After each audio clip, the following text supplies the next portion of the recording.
just designated one particular day as Sunday, celebrated it as such, albeit alone, as nobody else seemed interested, every 7 days, and was mostly okay with that.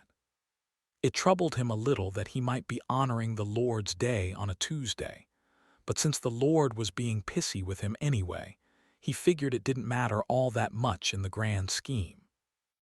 "Oh, hey," Wynne said, pointing to the window to the backyard. "Looks like the shimmer is back." She was referring to the collection of lights that had formed on the deck. Wynne got up for a better look. Paul checked over his shoulder just in case it was different this time. It was. "Yeah, I've seen 'em around here," he said. "First time they've stopped by this house, but, another 30 seconds they'll be gone." "This one looks like it wants to be human-shaped," she said. "Yeah, they do that." She watched until it dissipated. "Still think it's an angel?" she asked. He laughed. "Don't make it sound like we got a bunch of other guesses as good as that," he said. "That's fair. First time I saw it, I thought it was a ghost." "A glowing one." "Sure, why not, anyway?" She put her empty glass down on an end table and checked the venison. "This looks ready," she said. "We should get some rest. Long couple of days ahead." "Robbie." "One." "We have to cut left at this junction," Touré said, waving his torch to emphasize his preferred vector. "We went right last week and ended up going nowhere." "That wasn't nowhere," Robbie said. "Everything here goes somewhere." "You know what I mean." "The right led to an upstairs full of wolves. That's your definition of nowhere." "Okay, it led us into one of the dens, and I don't have enough hit points to make it through there," Touré said. "Neither do you." "It's not a dungeon, it's a school." "You keep saying that. You'll think differently after we come across a dragon." They were on a quest, Touré's word, but in this case, a reasonable choice to locate as much handwritten material as possible across the entire MIT campus. Or rather, the entire part of the campus they could access, which was very nearly all of it. A great wizard, Ananda, charged them with this quest. This idea came not long after their initial meeting, in that first week in which all 7 of them were together. In that same meeting, the group pooled together all that they'd discovered, whether it made any sense at all, to see if any of it fit together. Some of it sort of did, and some of it sort of did not. For example, Robbie thought it was 2019, and both Carol and Wynne thought it was 2016. It was Bethany's opinion that it was 2013. Touré said 2014. Paul believed it was 2018, and for Ananda it was 2020. This made everything complicated, because while Ananda could assert, correctly, that it was about 100 years from when she thought it was, that already meant it was about 107 years from when Bethany thought it was, and so on. Since Ananda's calculations couldn't get her any closer than the roughly 1 century difference, basically nobody knew what year it was, but they did know it wasn't exactly the year they thought it was. The gap in the timeline went a long way toward explaining where everyone had gone. Cambridge had been evacuated. They didn't know why, but they had plenty of evidence that it had been, so the lack of bodies was explicable locally. What made less sense were the piles of dusted human remains they'd encountered outside of the city. Wynne had showed them all the partial jawbone she was carrying around. It was, so far, the only human bone any of them had encountered. Everything else was piles of dust. Everyone agreed that a dead human body, if exposed to the elements, could disintegrate completely, given long enough. But nobody knew how long that might be, and everyone agreed that there should still be a lot more bones lying around. Paul brought home this point by describing a scene in a barn in which he found the remains of a cow. The bones were still there, even if nothing else was. So what happened differently with the dead humans than with that dead cow? They later worked out the best available estimate, that there were people on the planet up until around 2044. They got to this number not by one of Ananda's calculations, but because it was the date on a chemical engineering class syllabus Rabi and Touré discovered. They had been turning up artifacts with progressively later dates for a month, transforming the exercise into a perverse kind of inverted archaeology study. The newer, the better.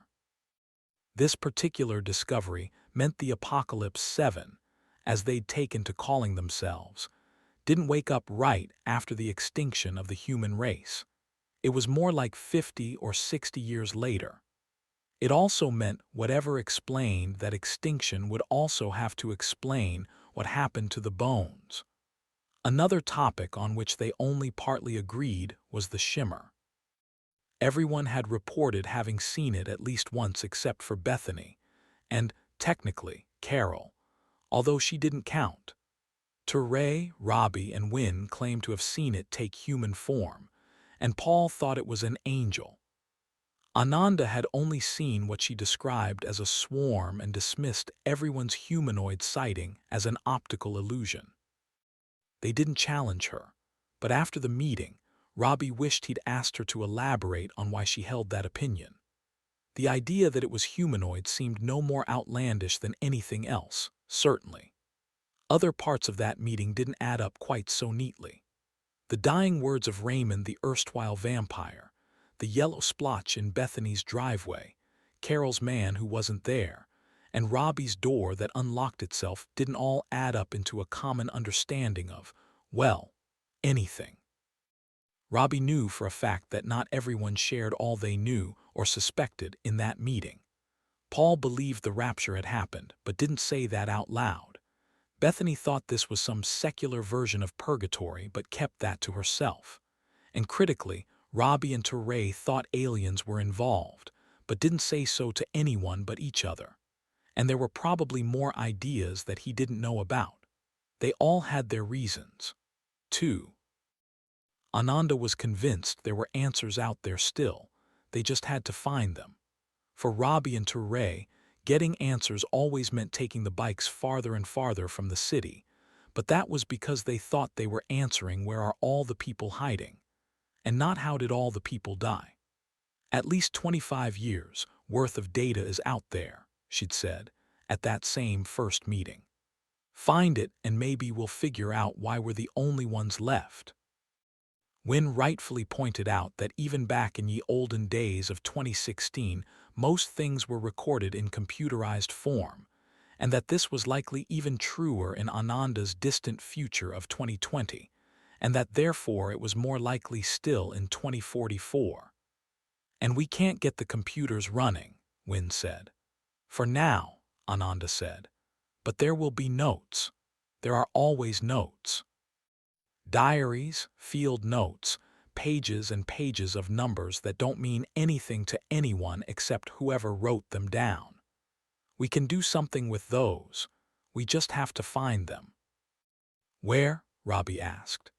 If I knew, it wouldn't be a long search, Ananda said. They were all still getting used to one another at that stage. Paul was weird and gruff, clearly in a lot of pain, and prone to long speeches that prominently featured God. Ananda came off as clinical and dismissive and was probably on some kind of spectrum. Wynne drifted between happy to meet you and I'm remembering the time I killed a guy. It was impossible to tell how much any of that had to do with what they all had gone through alone before the 7 of them joined up, and how much was just a part of who they'd always been. It made Robbie wonder how he, Touré, Carol, and Bethany would have ended up if they hadn't been relying on one another from day one. Like Raymond, probably. What I mean is, where do you expect us to search? Robbie asked. On the campus, she said. I've searched these rooms and parts of some other buildings, but I've been limited by time, by too many places to check, and by my study of the object. On the campus with wolves roaming the halls, Touré asked. The wolves don't go into the tunnels, Ananda said. You can use those to get around. What tunnels? Robbie asked. There's a network of tunnels connecting most of the buildings. Hold on, Teray said.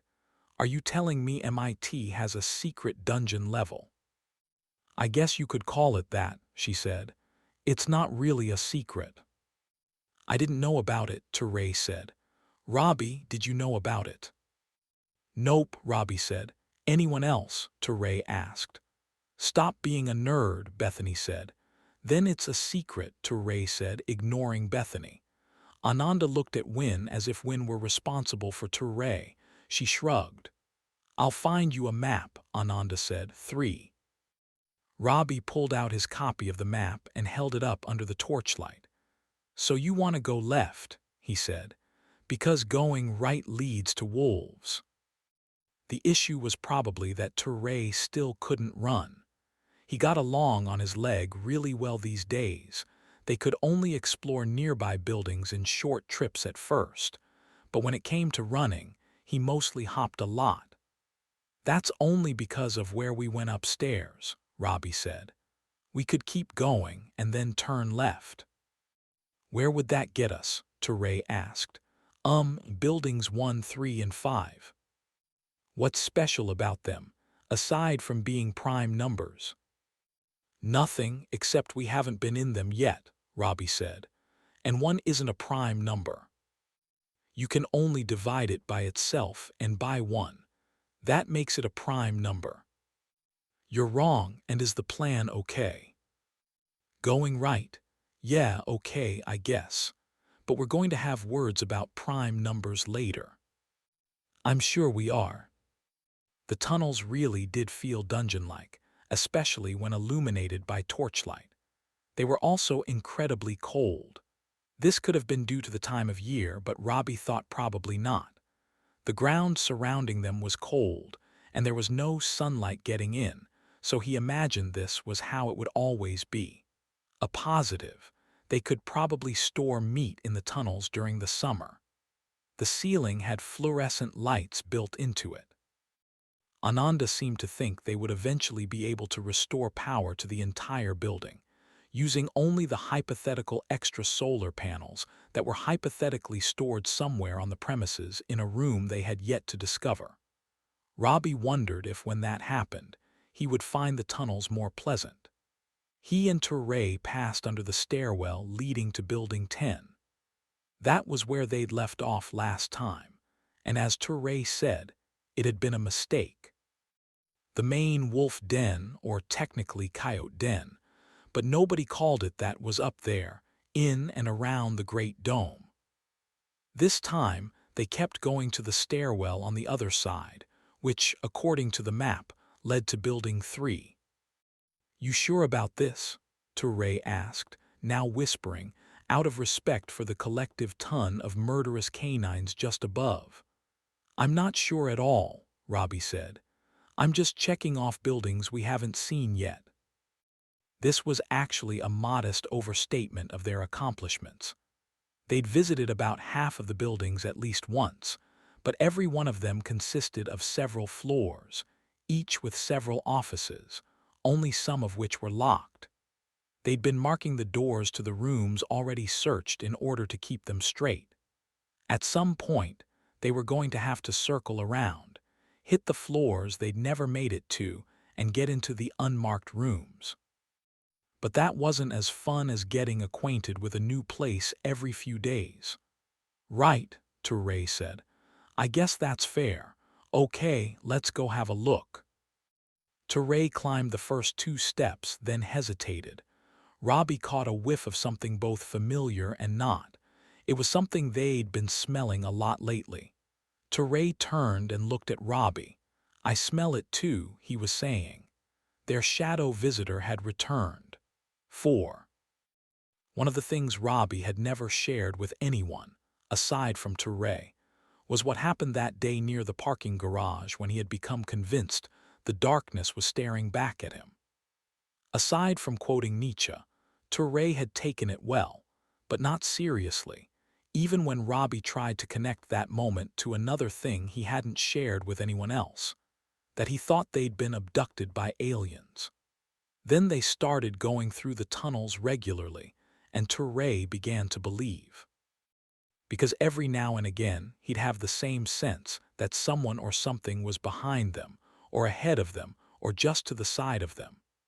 Sometimes Robbie was the only one to feel it, sometimes Ture was the only one, but every time it was accompanied by the same bad body odor smell. They'd been using the tunnels for almost 2 months and had 13 distinct encounters in 13 different parts of the dungeon. They called it the intruder. After the last time they encountered the intruder, they decided to put together a plan. It consisted of this: Step 1, charge. There was no Step 2. 5. All right, Ture said, I'm going. This was for the intruder's benefit. Meanwhile, on his hand, from a position only Robbie could see, he counted down 3, 2, 1. On one, they both spun around and ran down the stairs, Robbie running right and Ture hopping left. Robbie had his torch in his left hand. When he turned, his right arm swept through the space behind him and contacted something solid.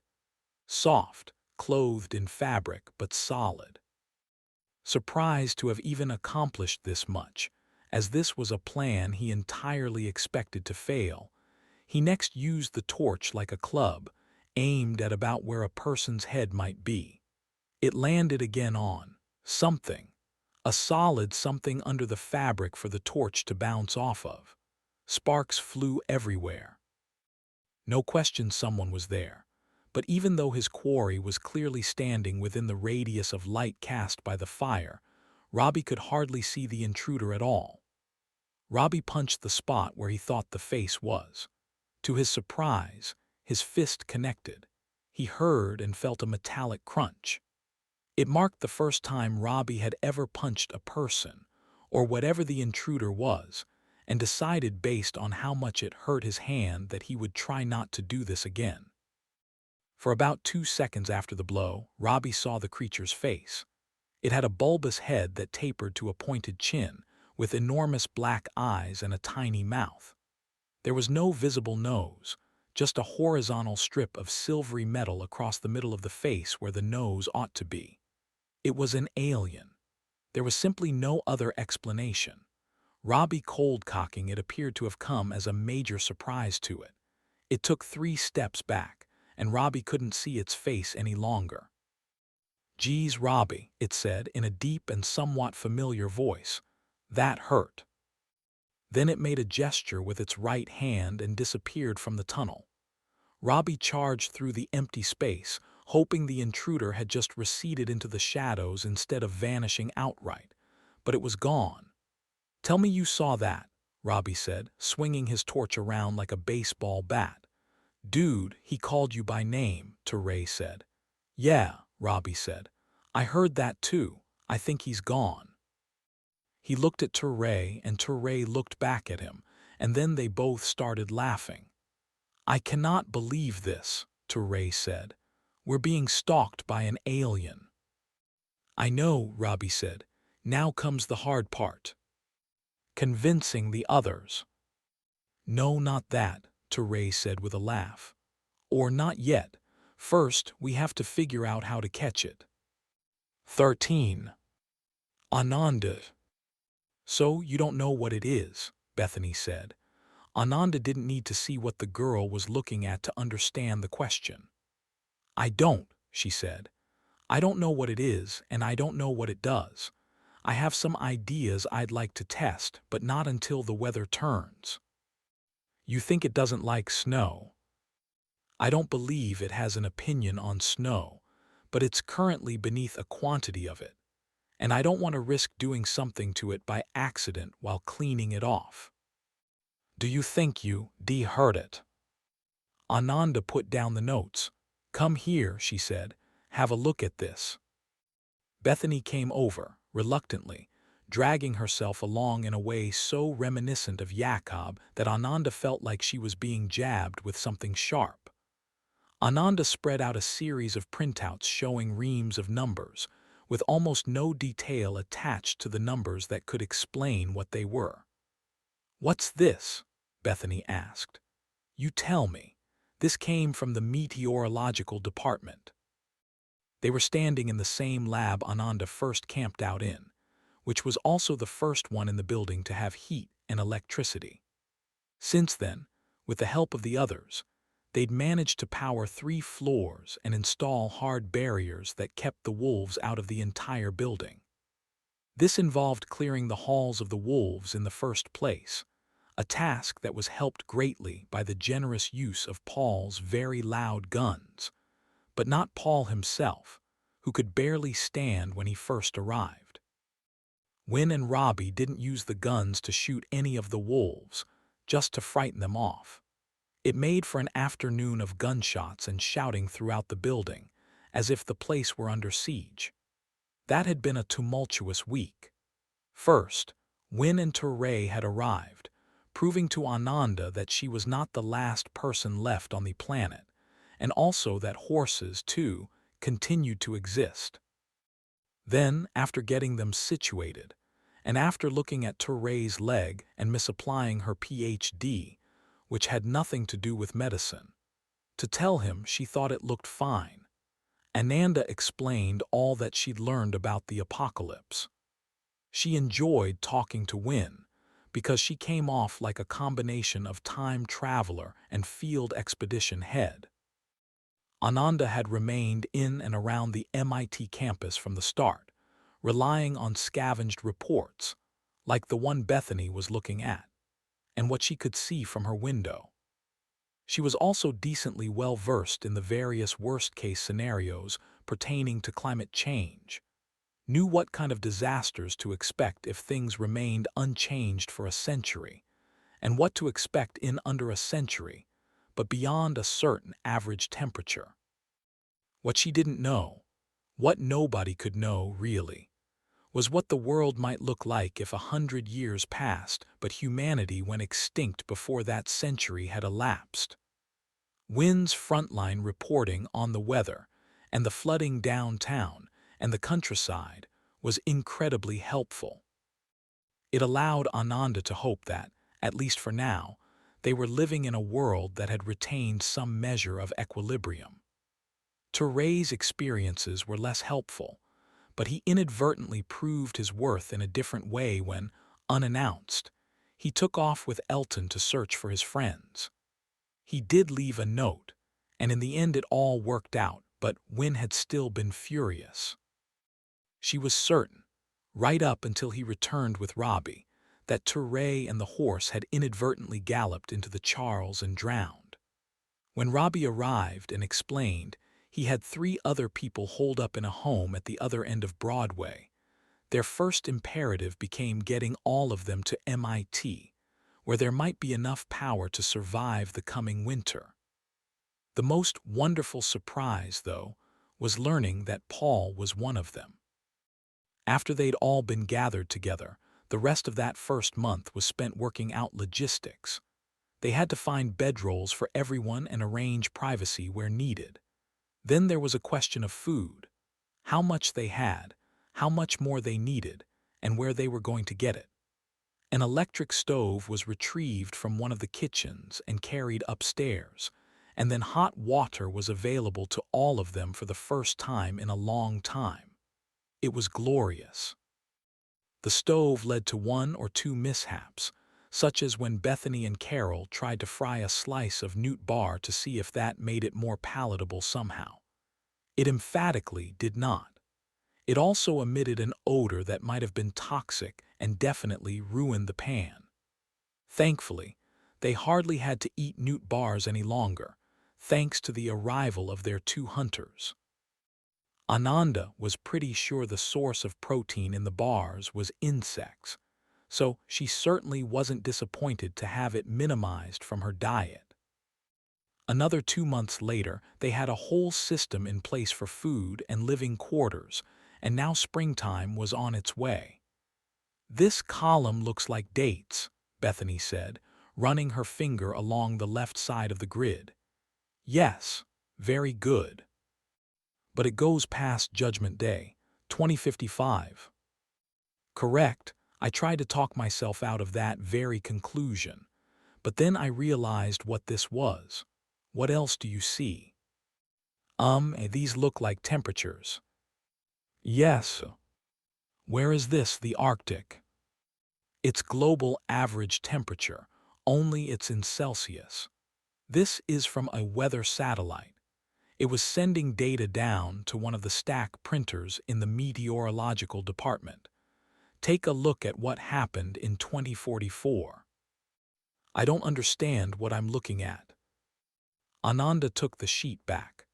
From here to here, you can see the average global temperature went up 2 degrees. At the same time, you see this column here. It's showing carbon levels in the atmosphere. At the same time, it goes up as well. When it reaches 2044, it levels off. Bethany looked at the numbers and shook her head. I'm not seeing what you're seeing. The carbon footprint for the entire human race went to 0 there, or nearly 0. There was carbon in the bodies, so even when reduced to ashes. Yeah, I don't want to talk about this anymore, Bethany said. She put down the sheaf of papers and walked back to the other side of the room. I'm sorry, Ananda said. She wasn't positive what she was sorry for precisely, but she'd obviously done something wrong. It's cool, Bethany said. No, it probably is. You're just a... Do not call me a child. Even if I'm the only one left on the planet, let's just not. All right, Ananda said. Ananda sighed. She was never very good with adolescents, even her own. And this didn't seem like the time to figure out how to get better at it, especially since she had exactly one adolescent, as Bethany said, in the world to practice on.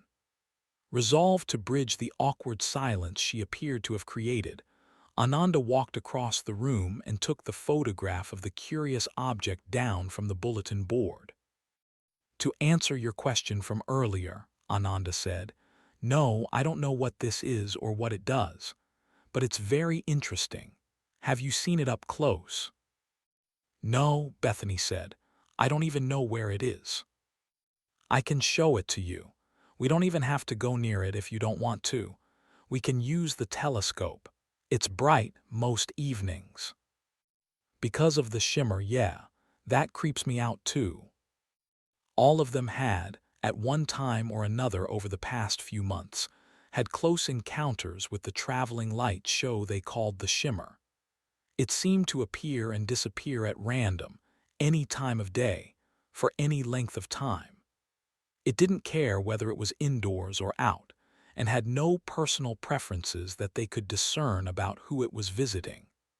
On more than one occasion, it appeared to be humanoid. Ananda hadn't seen this herself, but both Robbie and Turay claimed to have jointly witnessed this, and Wynne had as well, on 2 separate occasions.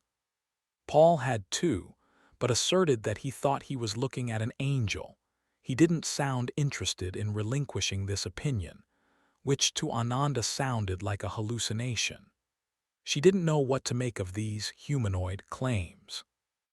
If it was just a cloud of lights hovering around the object, she might conclude, as she had when she first witnessed it, that it was either emitted by or attracted to the white canister. The idea that some of the others were seeing a person implied an intelligence behind the lights.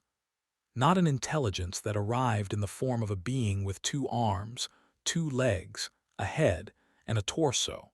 It could take any shape and chose that one. That could mean it was attempting to communicate.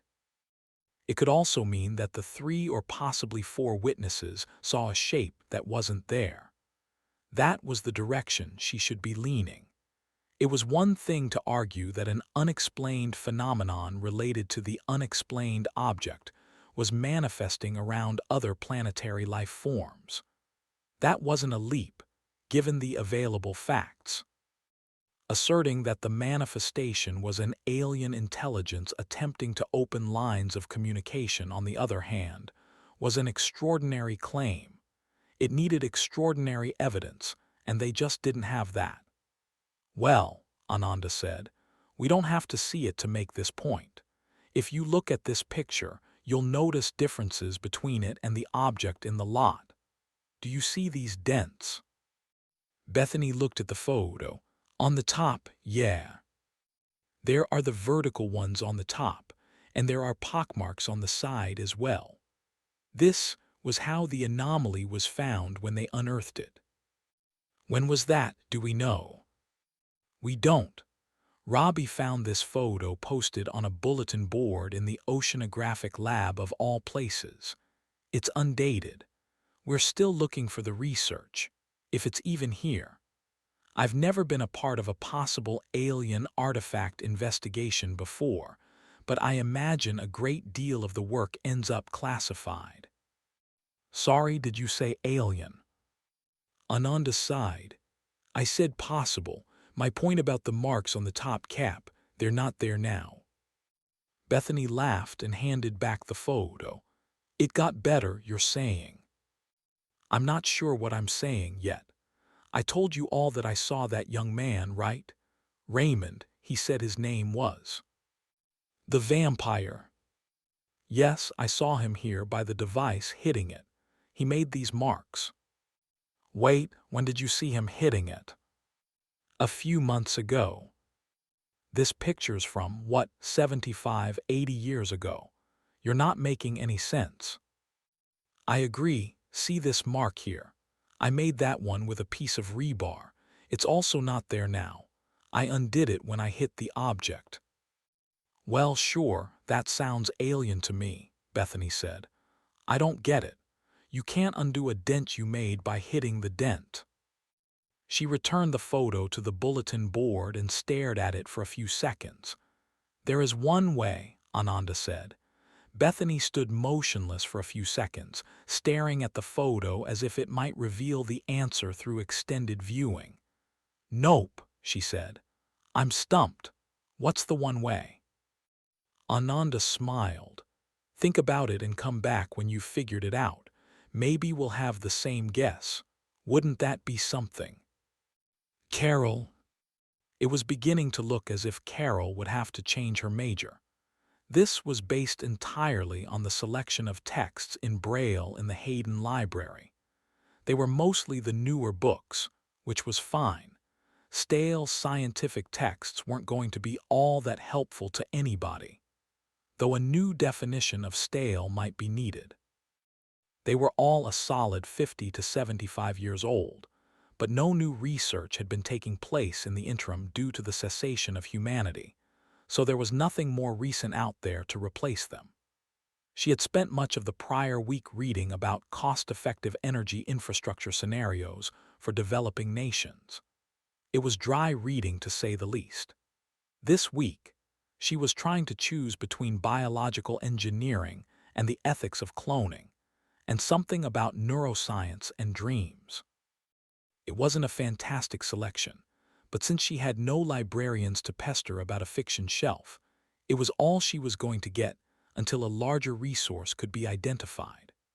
Boston had a library that was probably not underwater and hadn't been set on fire by anybody yet, so perhaps after the streets had been cleared she could check there.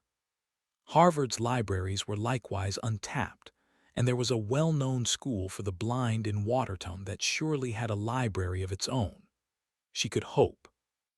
The world had already been trending in the direction of audio recordings before everyone died, and now that electrical power was at a premium, Carol had no way to absorb all of that pre-recorded knowledge. This wasn't just a problem for her. The trend of digitizing everything meant there were fewer low-tech books to find, whether they were in Braille or not. There was also an enormous quantity of scientific discoveries archived on the MIT servers, entirely unobtainable by Ananda or anyone in the group, because somehow nobody considered a future without power.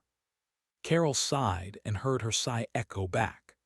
The library space sounded vast and was of course unheated. Nobody was around to say she couldn't take a book from the library and to the heated rooms half a campus away. She didn't, in part because she'd begun to enjoy the solitude of a library space, and in part because of the degree of independence her being there alone validated. Learning the way to the library had taken a while to work out. She used Robbie's assistance the first few times, and Bethany's a few other times, until she was confident about the possible routes. It helped enormously that the signs in the hallways all had Braille translations, so if on occasion she became lost, she could reorient herself before long. Being lost would be very bad for her. The campus was enormous. It might take the group days to find her. She decided to skip past both the cloning book and the neuroscience book in favor of a volume on something called bioinformatics. It seemed perfectly daunting. She pulled it off the shelf. Settling at one of the many long tables that took up the middle floor space of the library, Carol was a good distance from the door and in front of a window. She could feel the heat from the sun, which helped make the experience more comfortable, though she was dressed in anticipation of a cold room. All aspects of their lives had been improved since the move from the dorm. Nearly every improvement had to do with the existence of electricity, a point not lost to her last week when reading about developing nations and access to energy. All seven seemed more capable of reasoned thought because they were getting more sleep and were less concerned, in general, with whether or not they were going to survive until the next day. It could have also given Touré and Robbie more opportunities to do what they wanted to do in the first place. Head farther out of town to see if there were any other survivors. But Paul and Wynne came from out of town and could confirm there wasn't a large pool of living humans camping out on the other side of Route 128 or anywhere else that they'd seen. There was also Ananda's regular use of a shortwave radio, which went a long way toward proving the rest of the world was, if not dead, suffering from the same power shortage as they were locally. With the question of survivors deemed unanswerable by current means, they were left with more time to do some of what Carol had been suggesting for a while, gathering a large collection of clothing. There was now an entire room on their heated second floor that had nothing in it but clothes in all shapes and sizes, for all seven of them. And so, Carol was sitting in the sun in the Hayden Library wearing a heavy men's parka, snow pants, leather combat boots that fit perfectly after 3 layers of socks, and a ball cap, reading Braille with fingerless wool knit gloves. About an hour into it, the book was exactly as dense and dry as she'd expected. She heard the familiar pitter-pat of canine feet from the other end of the library. "Over here, Nolan," she said, pulling out a piece of gristle from her pocket. The coywolf walked over, panting and whining gently. They had a system. When she was in the library alone, she left the door nearest the wolf den ajar. It was the only way he knew to get into the room to see her. There were several doors, so if it was closed, presumably he went on his way. She put the gristle on the table and held out her hand, waiting. He greeted her by licking her fingers. "Sit, Nalan," she said, holding up the treat. "Are you sitting?" She really had no idea if he was, but liked to think so. She gave him the treat. He ate it in one gulp and then curled up under the table.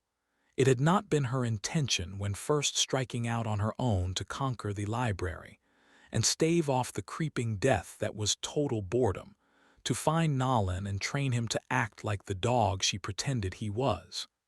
He'd found her. All of them had been wandering the buildings for well over a month by then, so he must have already known from her scent where to look. It was, of course, terrifying the first time he showed up, but only for a moment. He came alone. He always came alone and never exhibited any aggressiveness toward her. Carol didn't think he was really trained. She wasn't about to put a leash on him and bring him back to the quarters to meet the others. But having him there made it easier to get the reading done. If another wolf walked in, Nalan had her back. Likewise, if anything or anyone else showed up.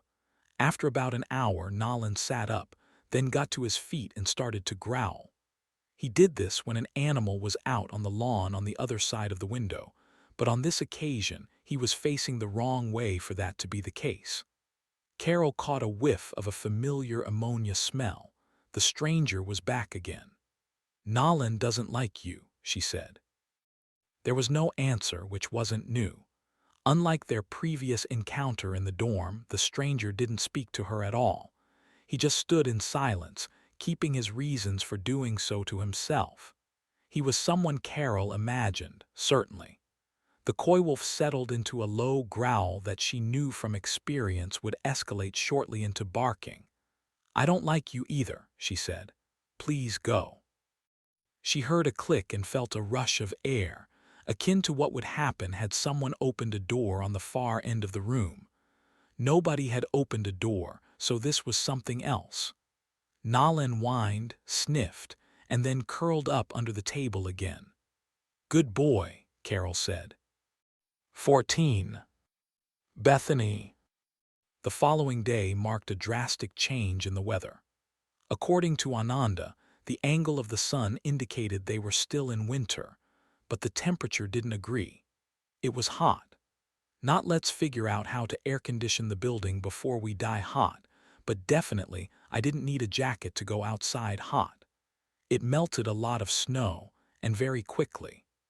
All of this was great news, because it was also the day Paul and Wynne were expected to return with fresh meat. To celebrate the first occasion in which all 7 of them were in the same place since the start of winter, the Apocalypse 7 planned a big party. That the weather appeared to be in a similarly celebratory mood meant they could expand that party to the only open, guaranteed land animal-free space available, the roof. This was Touré's suggestion.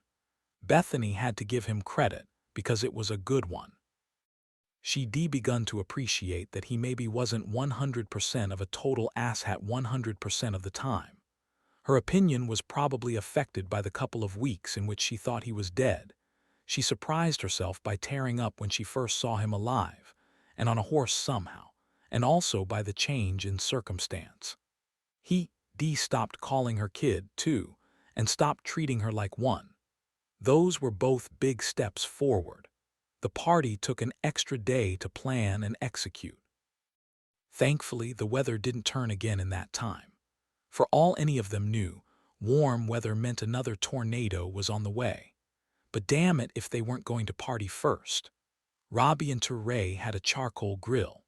They'd evidently been eyeing it for a while, as it had been a part of the window display at the hardware store only a couple of blocks away, which happened to be the same hardware store they'd looted for the Axes. They brought that up to the roof, then the charcoal and the lighter fluid. Wynne and Ananda scrounged up some chairs and a table, as well as some plates, forks, and knives. Then Paul asked about something to drink other than water, and soon enough he and Bethany were making a beer run. There was a liquor store on Massachusetts Ave. It seemed to Bethany like everything was on Mass Ave, and maybe that was true, only a few blocks away. They took the same wheelbarrow previously used to ferry the unconscious Paul around and headed toward where the booze was. "So how have you been?" he asked. They were walking down the middle of the street. Around them, the snow had turned into rivers of water. The trees were showing buds already, and in a few days they'd probably hear birdsong again. It was nice. "I'm fine," Bethany said. "How's the shoulder?" "About as good as it's gonna get." Paul stopped to take a look at the gun she had strapped to her hip. She spent 2 weeks making a holster out of old cloth for it. It was perfect. It was really just a pouch with a second strap for stabilization, but it worked well enough so she didn't have to carry around the gun in her hands. She could also store it in her bag, but didn't like how long it took to reach it when it was in there. "Cute," he said. "You wear that everywhere." "Only when I leave the castle," she said. He laughed. "The castle," he said. "I like that, Touré." "Of course. He's special, that one. So is the safety on." "Of course it is. It bounces all over the place when I run. Maybe we can find a real holster." "There's a sporting goods store downtown," he said. Wynne loaded up her quiver there. "Maybe next time we can find a holster for you." "That'd be great." Paul was also armed. He had a shotgun in a sling on his back.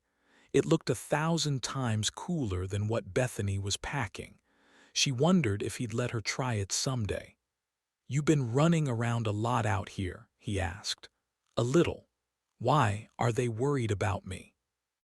"They are. Don't take it personally. It's everyone's prerogative to worry about everyone else now. Don't think any of us have really come to grips with what's happened. It's too big. Much easier to concentrate on the little stuff, like where'd Bethany get to?" "Yeah," she said. Bethany didn't know how well she was coping either, so she could hardly judge how everyone else went about it. And her trips away from the castle, sometimes overnight, clearly did alarm the others. Carol, in particular, had tried to talk to her about it on multiple occasions.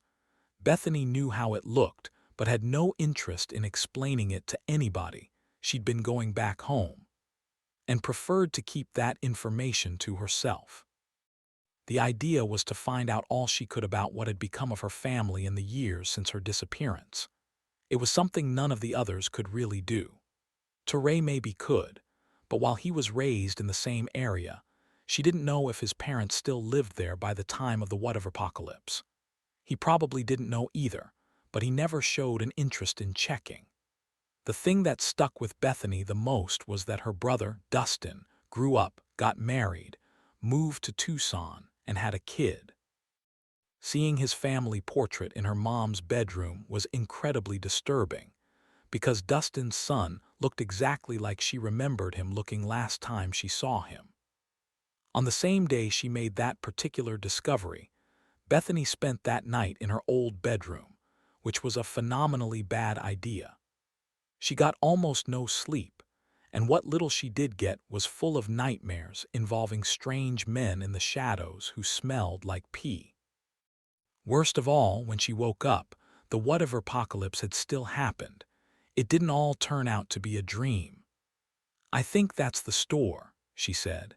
She was in charge of the wheelbarrow because of Paul's various possibly permanent injuries. She steered toward it. There was a metal gate pulled over the front door with a big padlock. "Well, no wonder those two never tried to get in here," Paul said. "I don't think alcohol was high on anyone's list of priorities." Paul pulled down his shotgun, meaning to use it to open the door. Hold on," she said. She lifted the padlock and took a look. "Yeah, I got this." "Huh, just as well. I don't know if I have enough shot to put a dent in that lock." "It's always brute force with you guys," she said, pulling out some bits of wire she'd been using to open doors. It had already turned into one of the more useful skills the team had, especially when a quarter of the doors in the castle came up locked.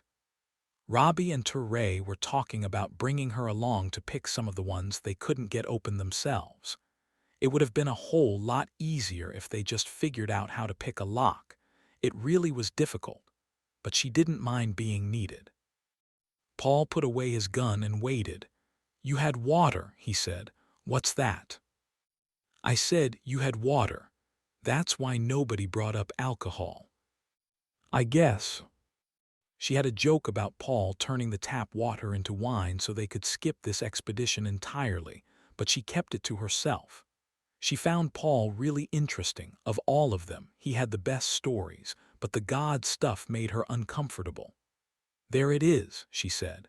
The lock popped open in her hands. She tossed it to the ground and pulled the gate back. The door on the other side was glass in a metal frame with another lock. "Okay, you can break the glass if you want," she said. "You can't pick that lock?" he asked. "No, I can. I just don't want to be here all day." He shrugged and shattered the glass with the butt of the shotgun, then reached through and unlocked the door. "Not sure you're even supposed to be in here, miss," he said.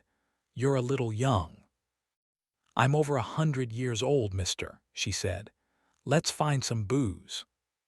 He laughed and held the door for her. After you. Touré. 1. Touré burned himself twice while trying to cook the venison steaks. When they set up the grill, he was under the impression that someone who had manned a barbecue once in their lives might take the lead. Specifically, he'd expected Paul to step up, seeing as how he was the closest thing they had to a dad. Ananda was the closest to a mom. Both appeared to be somewhere between their late 30s and mid-50s, at least to Touré, who, again, was bad at guessing ages. But since it had been officially his idea, everyone stood aside and let him burn himself repeatedly.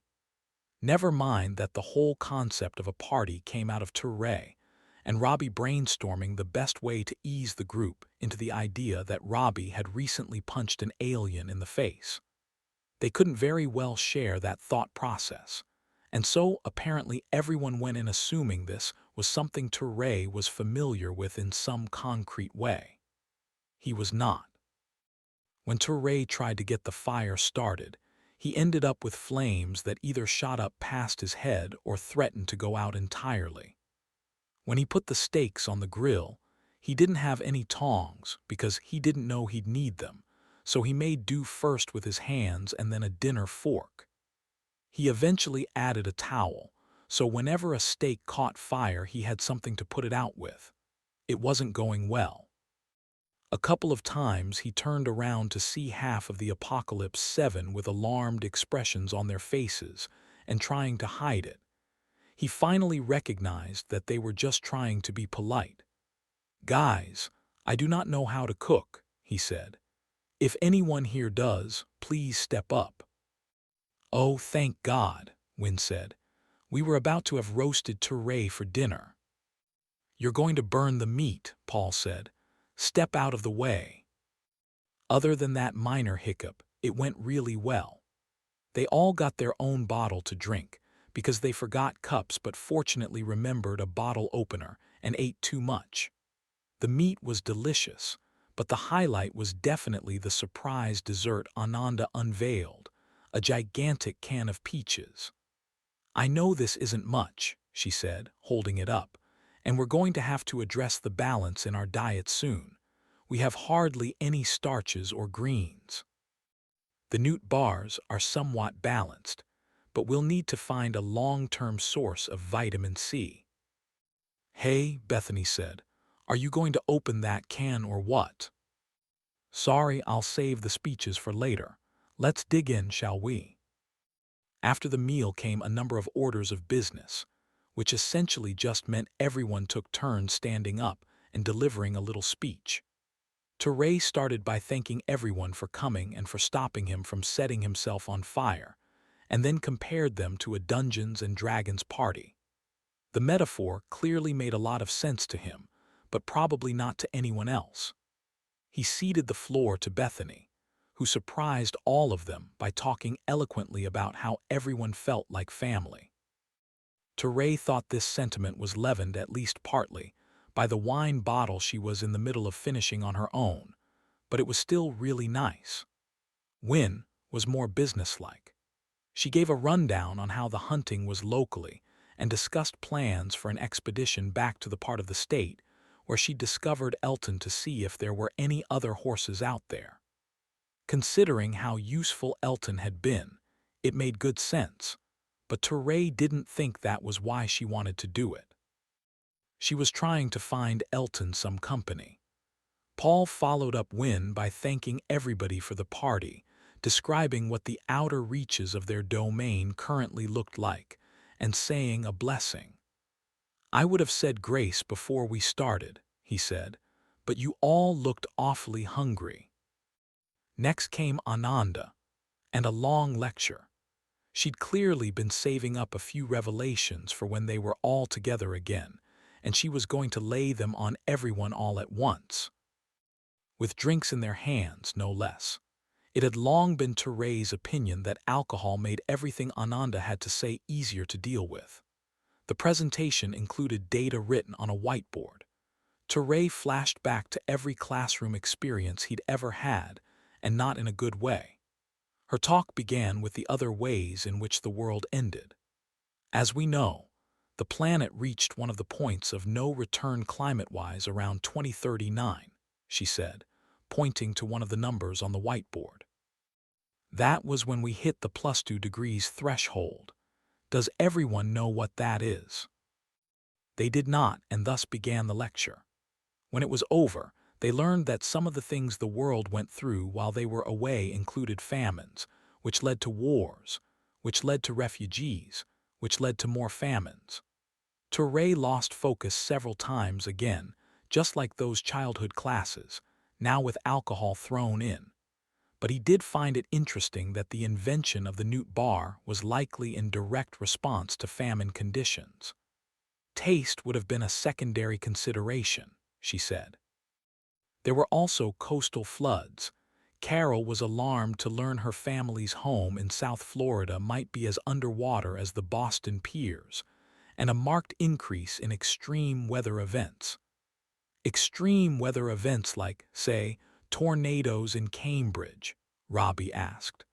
That's a trivial example, she said. But yes. It wasn't trivial when we were a few feet away from one. The part that Ananda found interesting, in that way of hers that made her sound like a cyborg, was that 5 years later, the increase in atmospheric carbon levels stopped. As if everyone on the planet decided at the same time to stop contributing to global warming, she said. Because, well, as you know, everyone appears to have died. The statistics bear out the year 2044 as being when that happened. Jesus, Wynne said. It was all anyone had to say for a few seconds as the full magnitude of what Ananda was showing them really sank in. I'm sorry, Ananda said. We did know this already. Nanda, Paul said. He was the only one who called her that. Nobody had asked why or if they should do it too. Teray thought he just started doing it on his own, and Ananda hadn't figured out how to tell him to stop. The problem we're all having, I think, is that it looks like you just proved what we hadn't been able to prove before now. Everyone died that year. Everyone. Except for us, Carol said. Yes, Ananda said. I guess that is what it means. They all fell silent again. Ananda didn't look like she was sure whether or not to continue. Maybe she was mentally reviewing the rest of the presentation for other facts bound to upset non-cyborgs. Hey, guys, Teray said, holding up his bottle. It was an Italian red with a big price tag that tasted like every other wine he'd ever had. To the human race. To the human race, everyone said. They drank. All right, Ananda said after a suitable pause. Should I continue? Go ahead, Wynne said. We can always go out for more alcohol if this gets worse. 2. It didn't get worse, just more confusing. Ananda shared the photograph to Ray, and Robbie found of the weird object everyone had spent the past couple of months pretending didn't exist. At least, that was how it felt to Teray. An object with no power running to or from it was producing a light show that followed them around.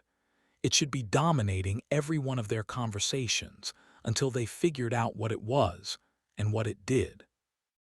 Instead, they'd ignored it and had more or less done the same with the shimmer. After displaying the photograph, Ananda went on about how the marks on the top somehow got erased if you hit them very hard and asked for opinions on what that could mean. Let me see if I have this, Paul said, in his own deliberative style. When was that picture taken? We can't be sure, Ananda said. Whenever the object was unearthed, which could theoretically be anywhere between 2020, because it wasn't here when I was, and 2044. Well, it wasn't 2020, he said. Just look at the scene. You've got a hastily built fence, an army cordon that doesn't look like it's all that hard to go around and only covers 2 directions. You've got a building they never finished taking down. Everything about it says they didn't have long to look at it before. Well, you know. What of Apocalypse? Ray said. Right, Paul said. You're skirting the point, Ananda said. It's a photo taken before now showing evidence of damage that didn't occur until recently. Yeah, that doesn't make sense to me, Paul said. Oh, I understand, Bethany said. It's going in reverse. Ananda smiled. Yes, cause and effect seem to be reversed, pertaining specifically to this object, which effectively means that it's temporally inverted. Well, Paul said, that's interesting to know what it means. He looked around for some help. I'm gonna go on record as agreeing with Paul, Ray said. That doesn't make a single bit of sense without using the word magic, and you probably don't want to do that. No, I don't, Ananda said. You said before that when you hit it, you healed it, Robbie said. Now you're saying you're causing the damage after it was already. Yeah, no. I think Wynn's right. We're going to need another alcohol run for this. Cheers, Wynn said, holding up her own bottle. You all sound like a college keg party at 2 in the morning. Oh, hey, am I the only one who gets that? I never went to college, Paul said. We were just starting, Carol said, speaking for both herself and Robbie. I didn't go to the parties, Ray said. Ananda laughed. Neither did I, she said. You're all nerds, Wynn said with a laugh. Hey, Bethany said. Except for you. Sorry, Ananda, please continue. But if you start asking how high is up, or whatever, I'm not going to be able to control myself. How high is? Sorry, Wynn said. Never mind. Keep talking.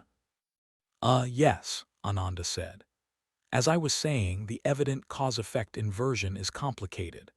I've been afraid to draw any real conclusions from it, absent additional data. It's possible, in the 24-year gap, that we developed technology that could make such a thing exist. Mind you, I don't know what it's for, and as long as that's the case, I can't know why it was important to build. But first, it would be good to know if its creation was within the bounds of the possible for the human race. My conclusion, however tentative, is that I don't think so. She took a moment, perhaps to allow everyone to posit their own conclusions before rendering hers. I think, she said, that this might be an alien object. There was another long silence. It was considerably less ponderous than the first one. It ended when Ray started laughing, then Robbie, and then the others fell in. I don't understand, Ananda said. Oh, hell, Ray said. We all figured that was the case a long time ago. The shimmer, Wynn said. Yes, Robbie said. So the device is probably alien, that's fine. What about the shimmer? Do you know anything about that yet? No, Wynn said, pointing. I mean, there's the shimmer. It was hovering off the edge of the roof. Christmas tree lights in a washing machine, Ray thought.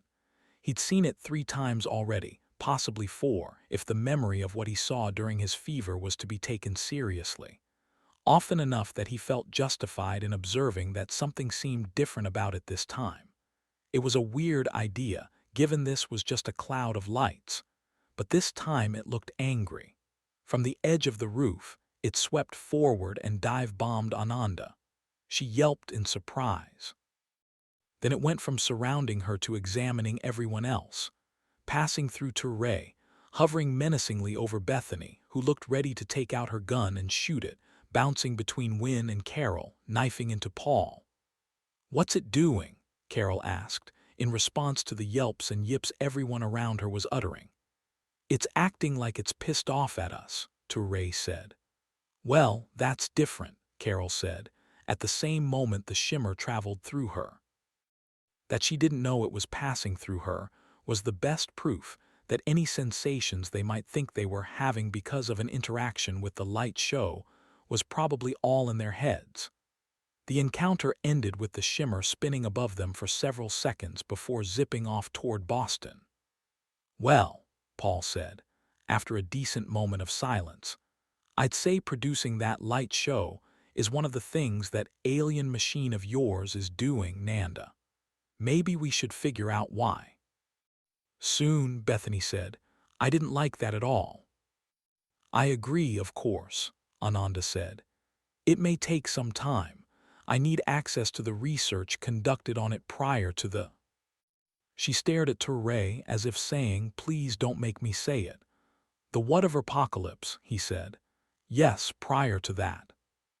It was studied in detail. Even if they only learned enough to conclude that evacuation was a wise decision, in 2044 they had access to technology I don't have, and some technology I don't understand. I'm saying it may be a while before we have concrete answers." Turay looked at Robbie, nodded back. It was time. "We might have a shortcut," Robbie said. "Oh," Ananda said, "did you find something?" "Kind of. What we're thinking," Turay said, "is that the best way to find out what the alien device does is by asking an alien."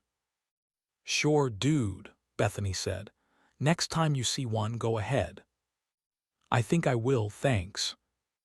Ananda flashed a somewhat condescending smile. "You're talking about how the lights sometimes look human?" she asked. "Because there's a great deal of work in human pattern recognition tendencies that could explain this." "No, no, no," Robbie said.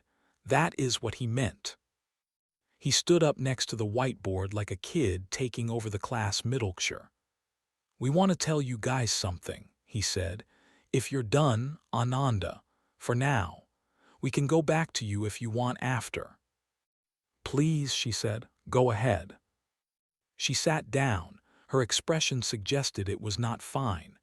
Robbie looked nervous. He took a sip from the can of beer he was working on, put it down, and did a little pacing.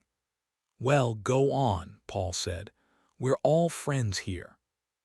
"Thanks, I'm not sure how to put this delicately, so I'll just say it. We think, Turay and I, the reason the 7 of us didn't die with everyone else was because we were abducted by aliens. We also think, we know, we've been visited by those same aliens since then." Ananda looked somewhat exasperated. "How could you possibly know that for a fact?" she asked. "We know this," Robbie said, "because a couple of days ago I punched one in the face." He was met with a lot of stunned silence. "Way to sell it, Robert," Turay said. "I think I need a bottle of stronger alcohol," Carol said, "before I'm ready to hear more." 15. Win. 1. Win didn't know Robbie that well. He seemed like a pretty stable person and level-headed enough to keep himself, a teen, and a blind woman alive despite not having any evident survival skills. That took at least a little wisdom and probably a generous dollop of luck. Waking up in the middle of a metropolis was one such example of that good fortune. If he'd opened his eyes to a farmhouse like she had, it would have gone differently for him. The point was, he didn't seem like the kind of person who was susceptible to ridiculousness. Turay, perhaps, could encourage a wilder temperament in those around him, but she didn't think Turay was really like that either. She may have been the only one of them, Turay himself included, who thought his trips into fantasy were masquerading as insight none of the rest of them had access to. No, this came from Robbie. Turay just bought into it first. She had to admit the abduction part. Made some sense. Even Ananda agreed that it fit the evidence. She then pointed out that taken to the North Pole by Santa also fit the evidence, so maybe that wasn't as big a deal as they thought it was. An obvious counterpoint to this argument was that while it may be true Santa could have abducted the 7 of them instead of a space alien, Robbie didn't punch Santa in the face. Nobody made that argument, though, because it was clear Ananda simply didn't believe Robbie or Teray actually had had a physical altercation with their boogeyman. Wynne wasn't sure if she was ready to believe it either.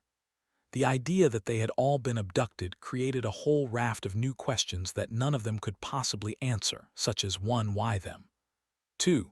Where were they taken? 3. What happened to their memories? 4. Why didn't they age? 5. Why were they put back again? And so on. The problem was that there was no way to answer any of that without interrogating an actual alien.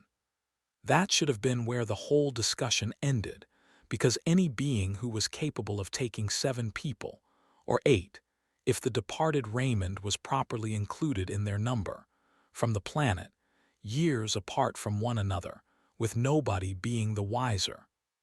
That being was going to be damn hard to catch, but they still wanted to try. He came up behind us in the dungeon, Teray explained, shortly after Robbie connected his alien to the man Carol supposedly encountered in the dorm. We'll have to go back down there and jump him when he does it again. All 7 of us, Paul asked. Don't you think he'll notice we're all there? We're the idea guys, not the tacticians, Teray said. Maybe you and the goddess of the hunt here can stalk him. Not if he can just disappear, Paul said. I have that right, don't I? He can disappear. He did a thing, Robbie said, with his arm before he vanished. A thing with his arm, Paul repeated. Maybe he's waving his magic wand, Bethany suggested. No, he's employing some sort of technology, Carol said. It makes a clicking sound. How do you know that? Robbie asked. I heard it. If we can take that away from him, we may be able to punch him in the face a few more times. When did you hear it? Robbie asked. Not in the dorm, you would have said so. Not in the dorm, Carol said. She sighed then and shook her head. Wynne had seen her do this before. It usually meant Carol was debating something internally. Here, Teray asked. In the castle. I don't want you to think I'm in danger, Carol said. That was in response to Teray but directed at Robbie. Those two had an interesting relationship, very formal in many ways, but they took care of each other through tiny gestures of intimacy. He watches me regularly, Carol said. I never said so because I didn't think you'd believe me. The concern on Robbie's face was something to witness. He looked horrified at the prospect of Carol being harmed. They've been through a lot together, Wynne thought. Though Robbie's concern was displayed entirely visually, Carol somehow seemed to hear it. I'm safe, Robbie, she said. I have protection.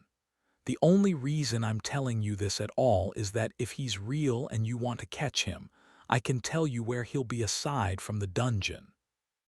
In the library, Robbie said. Yes, Carol said. But first, you're all going to have to introduce yourselves to Nalan. 2. A week later, Wynne was huddled between a stack of books and an empty bookshelf at the edge of the balcony floor of the Hayden Library. She was under a blanket, which seemed weirdly juvenile to her. Sure, the library was cold, so the added warmth was welcome, but the idea that a blanket might make it so the monster couldn't see her was a notion she'd grown out of long ago. She had a clear view of Carol and Nalan at a table near the window, 30 feet away. Nalan was a damn wolf.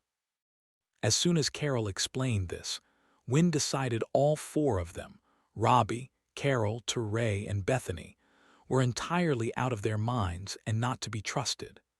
Madness induced by overconsumption of newt, perhaps. That they managed to survive on their own was a miracle. Nalan was the reason it took so long to set this plan into motion. First, each of them had to meet with him someplace outside of the library. This was so the alien didn't see them meeting the wolf, which was just flat stupid, because they didn't know what he could and couldn't see and hear, regardless of what part of the castle they were in. For all they knew, he heard their conversation on the roof, and the follow-up one in the living quarters when they'd come up with this very plan. Meeting the wolf in the library was surely not going to be the part where they blew the trap. They did it anyway. Carol found a place down the hall from the library. She'd trained the creature to use a certain door and waited for him to discover her. Then one by one, Wynne, Paul, Robbie, and Teray came through a second door and introduced themselves. Nolan seemed okay with Robbie, but he didn't like Paul. He appeared to remember their first encounter, and he would have probably torn out Teray's throat if Carol hadn't whacked him on the head with her cane. He actively liked Wynne, which was strange. She had her hand on her knife the entire time and had thought very seriously about gutting him while the coy wolf was licking her face.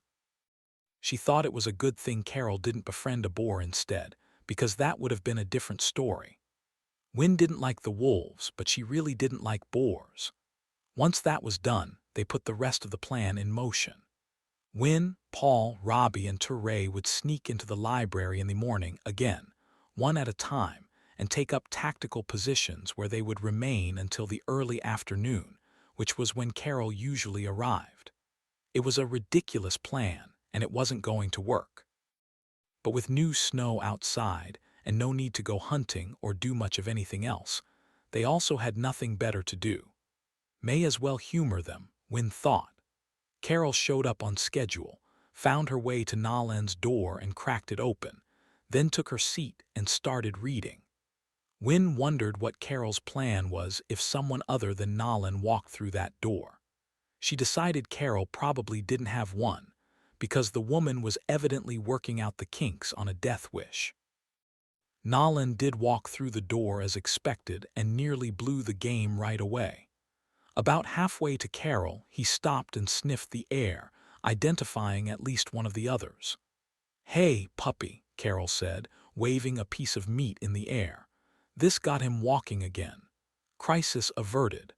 Nolan curled up under the table like a good dog, and so they waited. After what had to be an hour, Fix the Clocks was high on Wynne's personal agenda for the springtime. She started to wonder at what point they should call this whole thing off.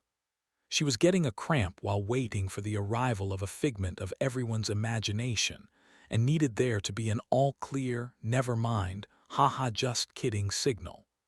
Does the alien even show up every day? She wondered. Did anybody ask Carol this? Wynne had convinced herself that he wasn't going to this day, so when it finally happened, she thought her eyes were bugging out on her. The sun's angle through the window indicated late afternoon and elongated shadows. About 10 feet from Carol, between the light from two windows, one of those shadows started growing independently. With nothing to cast it, it grew, driving out the light instead of the other way around. This wasn't how shadows worked. Then it gained some kind of form, a tall man in a black cloak. "I've seen you before," Wynne thought. Nolan saw it and started growling. Carol couldn't see it, of course, but knew it was there all the same. "You're back," Carol said. The wolf barked but didn't advance. The bark caused the figure to raise its right arm. Now, Wynne loosed an arrow, and at around the same time Paul, at the far end of the first floor, fired a shot with his rifle, both of them aiming for the right arm. Both appeared to find the mark. "Ah!" the alien shouted. "Get him, Nolan," Carol whispered. Robbie and Teray jumped out from behind bookshelves a few yards away and broke into a sprint. The wolf easily beat them both. Nolan launched himself at the alien, hit him right in the chest, and knocked him onto his back. Robbie dove to the floor to grab the device the figure had dropped. Teray looked like he was trying to insert himself between the intruder and Nolan before deciding this was an incredibly foolish thing to do. "Get it off me! Get it off me!" The alien cried out in a very normal-sounding voice. He was hand-checking the wolf, who was a few seconds from making the alien impossible to interrogate, provided the intruder's throat was where everyone else's was. "Nolan, down," Carol said. She stood and tapped her cane on the wolf's back to get his attention. It worked. He backed off the alien and waited for a treat. Then Teray was on top of the intruder. Paul, still nursing his knee, reached the scene last and pointed his gun at the alien's head. Wynne stayed where she was, with another arrow knocked. "God, he smells," Teray said. "Guys," the alien said, "we're all friends here." "I don't think so," Paul said. Teray backed away to give Paul and Wynne clean shots if necessary. The alien raised his hands. "Look, I'm Noah, okay?" he said. "Call me Noah. And you're Paul, and that's Teray and Robbie and Carol. Wynne's on the balcony. I know all of you all right." "We don't know you," Paul said. "No, I guess not. You wouldn't. Look, I can explain all of this. But you gotta do me a favor first." Paul looked at Robbie. "Can I shoot him?" he asked. "I feel like I want to shoot him." Robbie shrugged. "Yeah, maybe," Robbie said. "Just keep me out of the light," Noah the alien said. "That's all." "Are you gonna melt?" Teray asked. "No, I'm not gonna melt, Teray. Come on. It can't be allowed to see me here.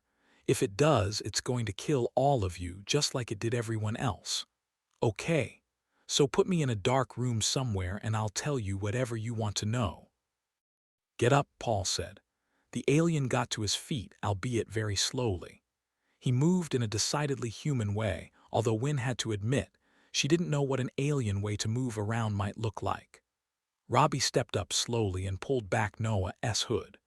Noah had a big, bulbous green head, black eyes, no nose, and a tiny mouth, just the way Robbie had described it. The raised hands consisted of elongated fingers, only 3 of them and a thumb with an extra knuckle. "Well," Carol said.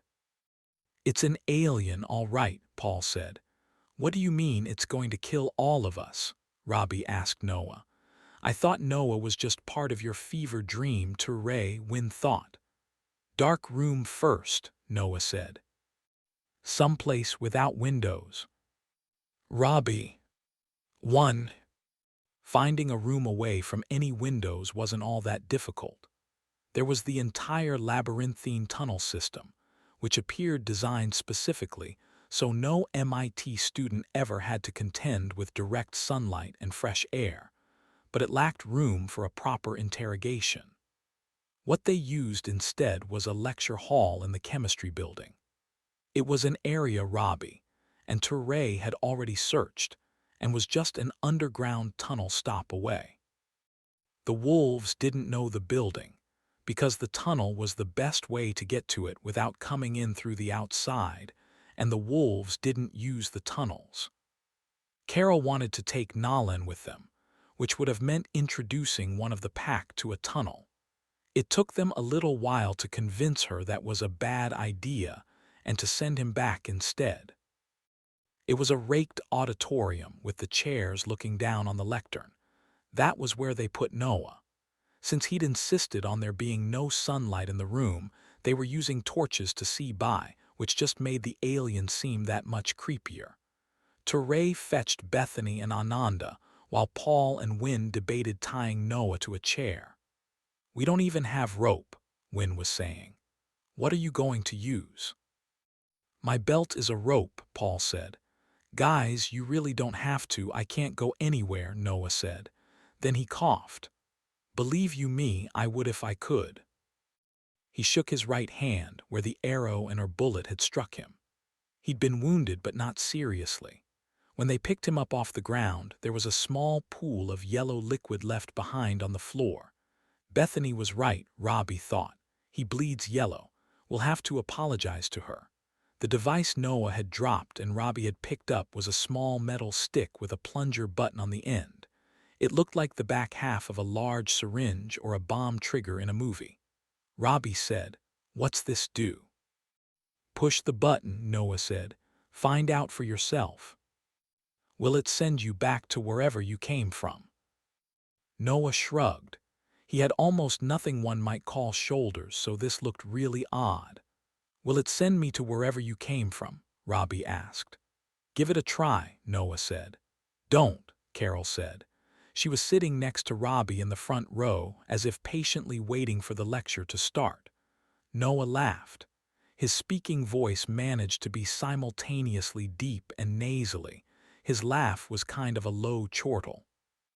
It was the only sound he made that didn't come off as exactly human, like whatever translation program he was using couldn't interpolate laughter. "I'm kidding, Robbie," he said. "Press the button or not, it won't do anything. It only works on me and I have to be holding it. Please don't lose it, though." Noah looked at Wynne and Paul. "So what's the consensus?" he asked.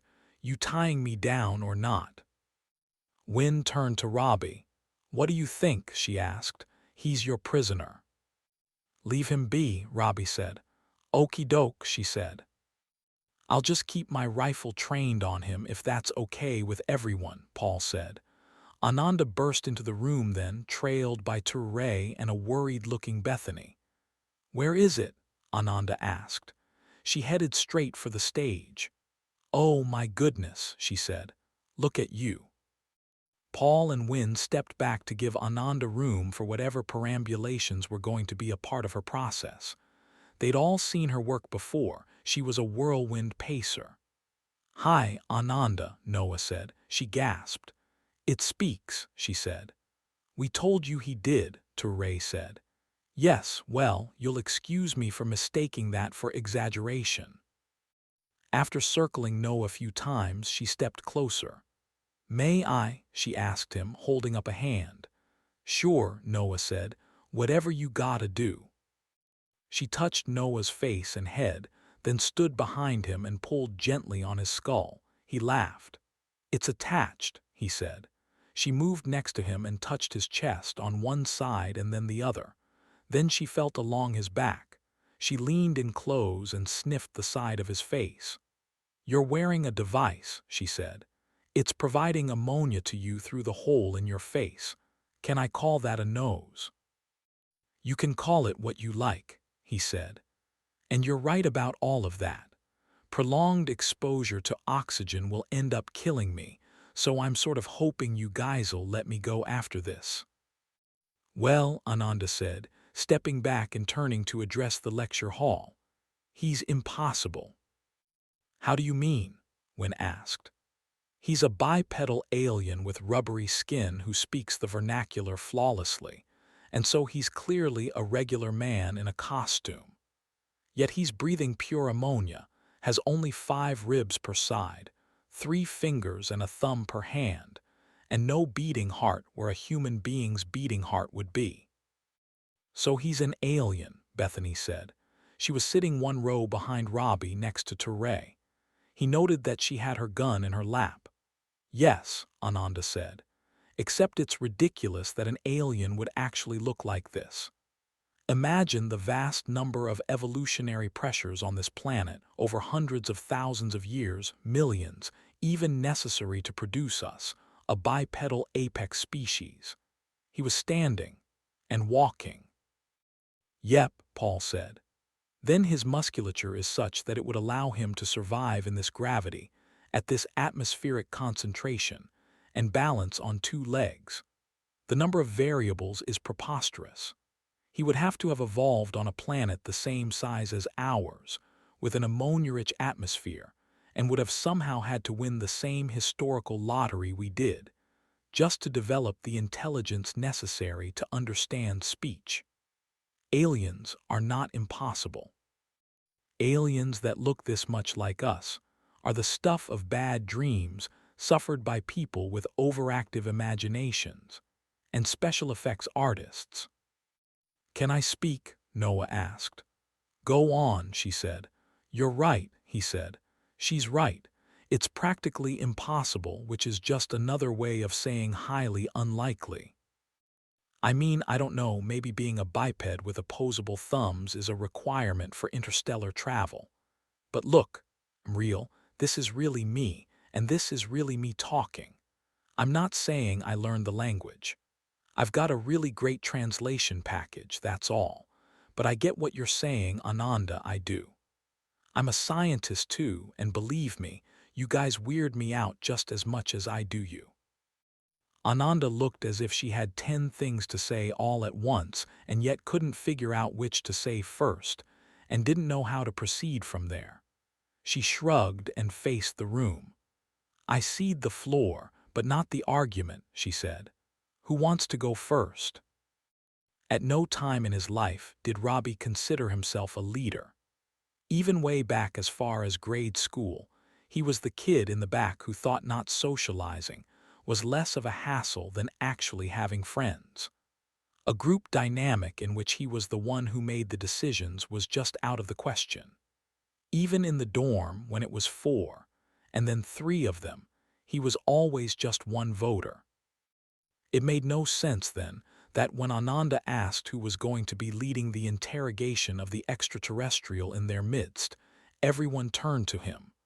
But he wasn't going to let the opportunity to interrogate an alien pass him by.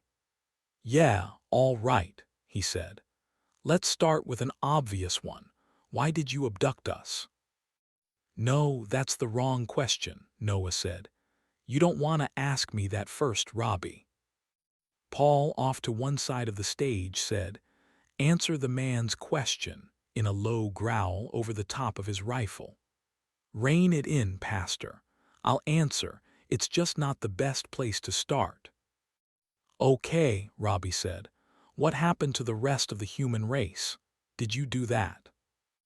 "That's the question. And no, I did not. I love you guys. But I was there when it happened and I tried to stop it. You've seen the sparkling, right? What do you call it? The shimmer. Good name, very spooky. That's the alien you're looking for." "The lights are an alien intelligence," Ananda asked. "They are indeed. I know that bugs you, but it's true." "And they're who you're hiding from?" Robbie asked. "Here in the dark?" "Yeah, but not for my sake. For yours. Just one of them wiped out the entire human race, and as soon as it figures out how you guys survived, it's gonna take out the rest of you. It's not going to hurt me, but if it sees me, it'll put 2 and 2 together and work out that you were off-world when it happened. Once the mystery is solved, you're no longer interesting. Then it'll be boom, bye-bye to the rest of humanity." Carol grabbed Robbie's hand and squeezed. He didn't know if that was because she believed what she just heard or the opposite. "The entire human race," Robbie said. "Just one of them did that." "What are they?" Bethany asked quietly. She was speaking to Robbie, not to Noah. "Does anyone here know what a tachyon is?" Noah asked. "Yes," Ananda said. "Faster-than-light particles," Ture said. "But they're, like, made up." "They're hypothetical, not made up," Ananda said. "There's a difference." "But it's not a thing, right?" Ture asked. "Nothing goes faster than light. I thought we all learned that." "You guys are cute," Noah said. "Hey," Wynne said. "How about a little less condescension from the spaceman?" "Sorry." "It's not possible to take a slower-than-light particle and accelerate it past the speed of light," Ananda said. "There's no prohibition on particles that exist at that speed." "There you go," Noah said. "Look, it's stupid complicated. If I tried to explain all of it to you, I'd be dead before I got to the important stuff. The speed of light is the speed of massless particles. Anything with a positive mass can't go faster. Particles on the other side, we'll call it negative mass. It's not really accurate, but it's close. Since human beings never got this far with the science, you don't have any words that really describe this properly." "So the shimmer is another alien," Robbie said. "And it's made up of, what's the word?" "Tachyons," Ture said. "Yes and no," Noah said. "There are other particles on the other side of the light speed barrier. Tachyons are one, but they're others. Incredibly high-energy stuff. But yes, these creatures are made from those kinds of particles." "But we can see it," Ananda said. "How can we see something that is gone before light reaches it?" Good, smart, but you're not seeing it. What you're seeing is, like a contrail sort of, the evidence that something was there. Tachyon-type faster-than-light particles don't interact with us usually. But like I said, they're very energetic. They can excite an electron on the way by. Again, I'm dumbing this down. Not because you guys are dumb, you're just missing about 10 generations of physics. Is that how they killed everyone? Robbie asked. Exciting the particles, or I guess I don't really know what we're talking about. Kind of, these are beings made of energy. Sometimes they radiate that energy. If you're near them when that happens, there isn't going to be very much of you left.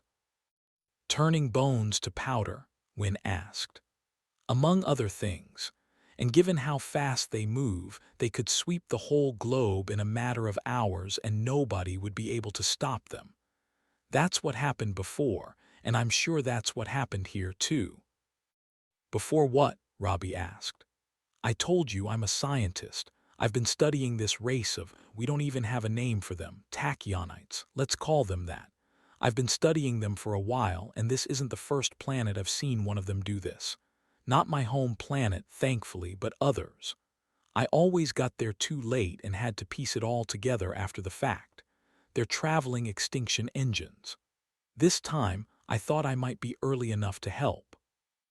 The anomalous object, Ananda said. You put that there. It's a prototype. It was supposed to prevent the mass extinction here. It didn't work, obviously, but I made some adjustments. He looked at Robbie. Okay, ask me now. What? Oh, why did you abduct us? Every time a tachyon interacts with another life form, it leaves behind a signature on the atomic level. It's not something anyone on this planet would have been able to notice. You have to be able to detect tachyons in the first place, and nobody on Earth figured out how to do that until, like, Earth year 2041. Way too late. All 7 of you guys, 8, actually had traces of that signature. Poor Raymond, by the way. That was rough. I tried to talk him down, but I think I just made it worse. He totally snapped. Good kid, too. I don't understand, Robbie said. He looked around the room to see if he was the only one. It was a tough room to read, though. Everyone was on some level of shocked and confused simply by default. Are you saying we had encounters with the tachyonites? Are you saying we met them before you abducted us? This is where faster-than-light particles get interesting, Noah said. They travel in an inverse direction through time. What I was detecting was traces of your interaction with them now. It faded, but when it faded, it was toward your past, not your future.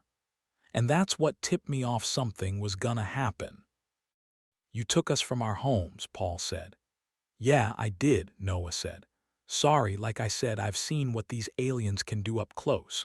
I was here already doing a biological study, like what you guys do. Oceanographers, essentially. Same deal.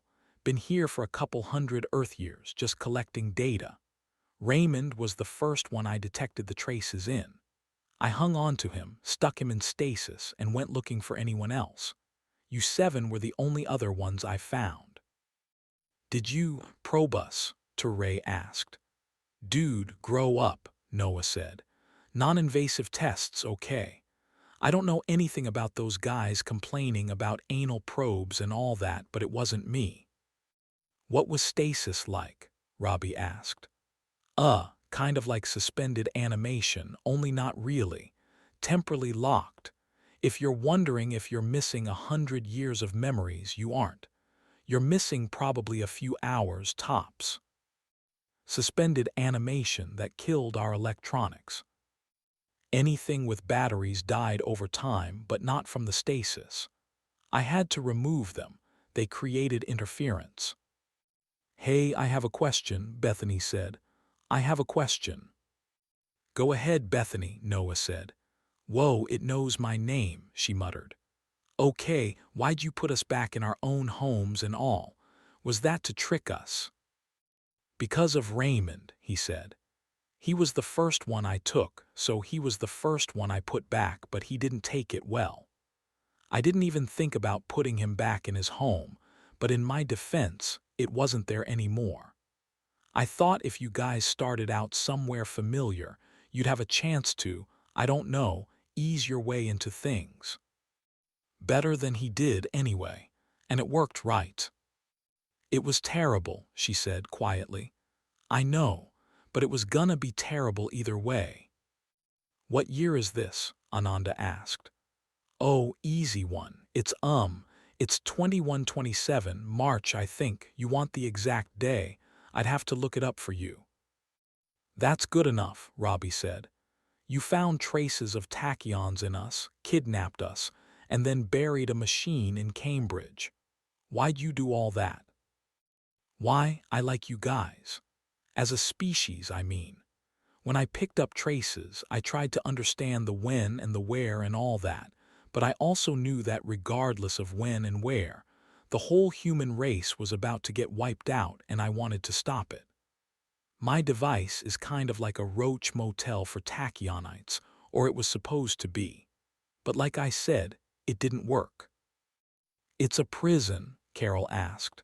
Should have been. I was trying to catch it before it did what it did, but I messed up. Everyone was trying to get away from it, Wynne said. On the roads, everyone was leaving town. Was that your fault? Yeah, sure, indirectly. I didn't mean for them to find it. I stuck it in the foundation of a building around 2022. In 2043, they decided they didn't want that building anymore. They found my tech, and it went south from there. All they were able to figure out was that it had something to do with tachyons, which it does.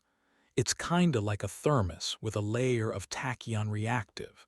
Never mind. It's advanced. I'll give you the poop on it later, Ananda, if you guys survive this. Survive, Robbie said. If, Ray said. Yeah, like I said, it's still going to wipe you guys out soon, but let me finish. They unearthed my roach motel and after doing a bunch of tests, figured out it was extraterrestrial and thought it might be a bomb. The attack came during the total evacuation of the area. I think that's probably a coincidence, but maybe not. I was too busy trying to understand why my trap didn't work. But the good news for you guys is, I think I got it right this time. Paul laughed, then went and sat down in the first row. I know what comes next, Paul said. You're going to tell us we're bait, aren't you? To see if your toy works. No, no, no. It's not like that at all. How is it then? For starters, if you don't do anything at all, it's going to kill you. You're not bait because you're already in mortal danger. I'm offering a lifeline to you, the last of the human race. He stopped, perhaps for dramatic effect.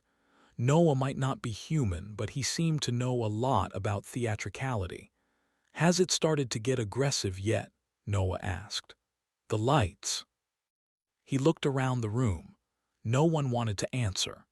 It's okay, you don't have to say anything. I can tell by the way you're looking at each other, it has. Well, that's going to keep getting worse. What it's doing is conducting experiments to work out what makes you seven different. It'll eventually get tired of trying to solve that puzzle and just clean up after itself and move on. Then we both lose out. I miss out on an opportunity to gain valuable information about these creatures, and you miss out on living. Your other option, what I'm offering, Pastor, is a chance to maybe not die. This device of yours, Ananda said, does it kill them? I don't know how to kill something like this. I can trap it is all. The trap won't even hold it forever, but it'll hold it for long enough to get it off the planet and a very long way from here. Maybe I'll throw it into a sun, I don't know. I can buy you time and distance is what I'm saying. Can't guarantee it will last forever, not until we have a better idea of the tachyonites' motivation. Figure that out and we can move the human race off the extinction list. Sounds great, Paul said. I don't believe a word of it. Neither do I, Carol said. It's your choice, Noah said. I'm just laying out the options. And I mean, I apologize about the whole abduction thing, but you have to realize that I saved your lives when I did that. Don't hold that part against me." "Robbie," Carol said, "what do you think?" Robbie didn't know what he thought yet and hated that the others wanted to know. It was all a lot easier when this was just a crazy idea he'd had about an alien hiding in the shadows. "You let us catch you," Robbie said to Noah. "You've been helping us all along. You gave Bethany a wheelbarrow and unlocked the door on the supermarket roof. Am I forgetting anything?" "Elton," Wynne said. "No, the horse was just good luck," Noah said. "There's a few dozen of them running wild west of here if you're curious, but yes to everything else. If you want to know why I haven't just popped in and said hello, that's what I did with Raymond, and he did not handle it well. I tried to open up a dialogue with Carol, but I think we all know how that went. You guys had to work it out on your own. Hopefully, before the tachyonite decided to get rid of you." Robbie nodded. He looked around the room to see if anyone else had more to add, but they were all looking to him. Their leader, apparently. "Okay," he said. "What do you want us to do?" "To..." What Noah wanted them to do was simple enough. Gather at his device, all 7 of them at a particular time. It was a slightly problematic ask, only because they had no timepieces and he couldn't give them more than a certain occasion to be named later. "I'll know when," he said. "The problem is in the detection. I'm looking for that moment when what were those things, the jewelry? Mood rings. It's like mood rings. I'll be able to detect when the creature's about to attack because its energy levels will crest. Again, I can't explain it any better without a ton of detail, and the truth is, I'm about a half an hour away from the oxygen eating through my skin here." "How long will we have?" Ananda asked. "Once you've notified us." "An hour, maybe 2. Think of it like a grenade.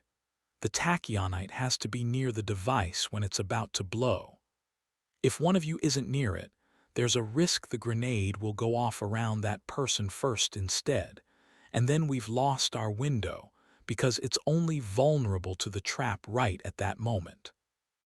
"This is happening soon?" Robbie asked. "Not sure, could be a week or a month, maybe 2. Look, I really have to go, man. Can I have my doodad?" Robbie looked around the room for someone to decide this for him. Nobody did, so he stood up and handed it over. "Thanks," he said. He pulled something else out of his cloak and tossed it to Ananda. "If that box gives you a solid red light, it's time to go," Noah said. "What do the other lights mean?" she asked. "Don't worry about those." That just about guaranteed it would be all she was going to worry about, but maybe Noah knew that. "You're not coming back when it's time?" Robbie asked. "I will, but not until it's over. Like I said, if it sees me, you're done where you stand. Okay. See you guys on the other side." He raised his injured right arm and pushed the button. Noah's disappearing act was fascinating. It was as if he walked backwards into a darkened room until overtaken by that darkness, except that there was no room to back into, and the darkness came from within him. They all stood there a while, just staring at the spot he'd vacated. "Yellow spots," Bethany said, pointing at the floor. "See." Noah had dripped some blood next to the chair. "Saw that," Robbie said. "Told you I winged him in the driveway." "Yep." Robbie sat back down next to Carol. "So," he said, "are we going to do what he says?" "I thought you already made that decision," Paul said. "I wouldn't have let him leave." Robbie turned to Paul. "Nobody here was stopping you from making that decision," he said. "If you had something to share, there was time for it." "Sure," Paul said. "No, really," Robbie said. "I'm not the last word here. I think we should do it, but there are 7 of us and nobody elected me. So I'm asking what you think, all of you." None of them wanted to go first. It was an odd new dynamic for the Apocalypse 7, Robbie thought.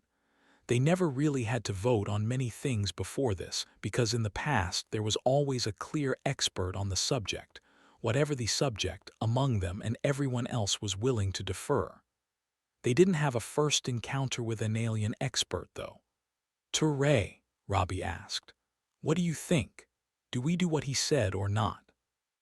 "It's a lot to take in, dude," Touray said. "But I vote yes." "Yeah, so do I," Bethany said. "Anything that stops those lights." "Carol," Robbie asked. "I don't trust Noah," she said. "But if you do, I'll go along." "I'm not sure I trust him either," Robbie said. "When?" "I don't know," she said. "Something smells funny." "That's just how he smells," Touray said. Not what I mean." "You mentioned him when you were feverish. Do you remember?" Touray looked shocked. "No, did I?" "Yeah, by name. You kept talking about having to get back to the gang, and Noah was one of the people you named. He said we were only missing a couple of hours from our memories, which I took to mean the time he abducted us and the time he put us back. I'm just wondering if it was more than that." "Maybe Touray's fever helped him remember whatever Noah erased," Robbie said. "I'm saying it could have been more," Wynne said. "We have no way of knowing, not when we're dealing with someone who can vanish like he just did, someone who can alter our memories like he already admitted he was capable of." "That's fair," Robbie said.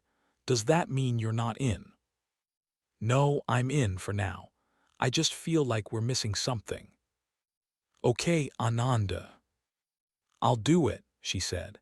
"It's a risk of death versus a virtual guarantee of it, but I reserve the right to change my mind." "Sure." Robbie turned to the pastor, sitting in the first row. "No," Paul said. "Absolutely not." "This will only work if all of us participate," Ananda said. "You heard what he said." "I did. The space alien said a lot of stuff. About the only thing I'm willing to believe is that he's really a space alien. For the rest of it, I'll hold out until a better explanation comes along." "I understand it if this is troubling for you," Robbie began. Paul cut him off. "No, it's not that, kid. I know where you're going. You all think I'm just some Bible-thumping yahoo. Maybe that's what I am, but this isn't about that. I'm not going to debate divine intent or whether the thing that just vanished is a devil or whether space aliens have souls. It's not about any of that. This is about free will. I think I have it, and I think what I just heard said otherwise. And so I am exercising that free will by rejecting the premise." "You're thinking we don't have a choice?" Robbie asked. "No, you're not looking big enough. You want to tell me the shimmer is the afterimage of an alien who moves backwards through time. No, the Lord gave me free will, and that free will resulted in my being chosen to remain on this earth for reasons only He understands. I accept that even if I don't understand it, because I am in control of my decisions. Now I'm hearing that the spaceman saved my life and dropped me into the future because he could detect some kind of trace evidence that I was going to be in the future. That's the description of a world where our fates are predetermined, and I can't abide that. So, no, sir. You can count me out." With that, Paul got up and left the auditorium. They all sat in the near darkness in silence for a little while. "I'll talk to him," Wynne said. "No, I will," Ananda said. "Give him some time," Robbie said. "Maybe he'll come around." Ananda held up the box Noah gave her. "We don't know how long we have," she said. "I know. Give him some anyway. He's a reasonable person." 16. Robbie. 1. Spring arrived a week later. With it, the spirits of the 7 remaining members of the human race should have been lifted, as that was what springtime ordinarily did to members of the human race. It didn't work, though, because the shimmer was still turning up randomly. And it was getting worse, or it seemed like it was. Everyone reported seeing it more often, and that it had been coming off as more aggressive than it had previously. And it was Ananda who pointed this out. It could be that they only felt that way now because the idea of malicious intent had been planted in their heads by Noah.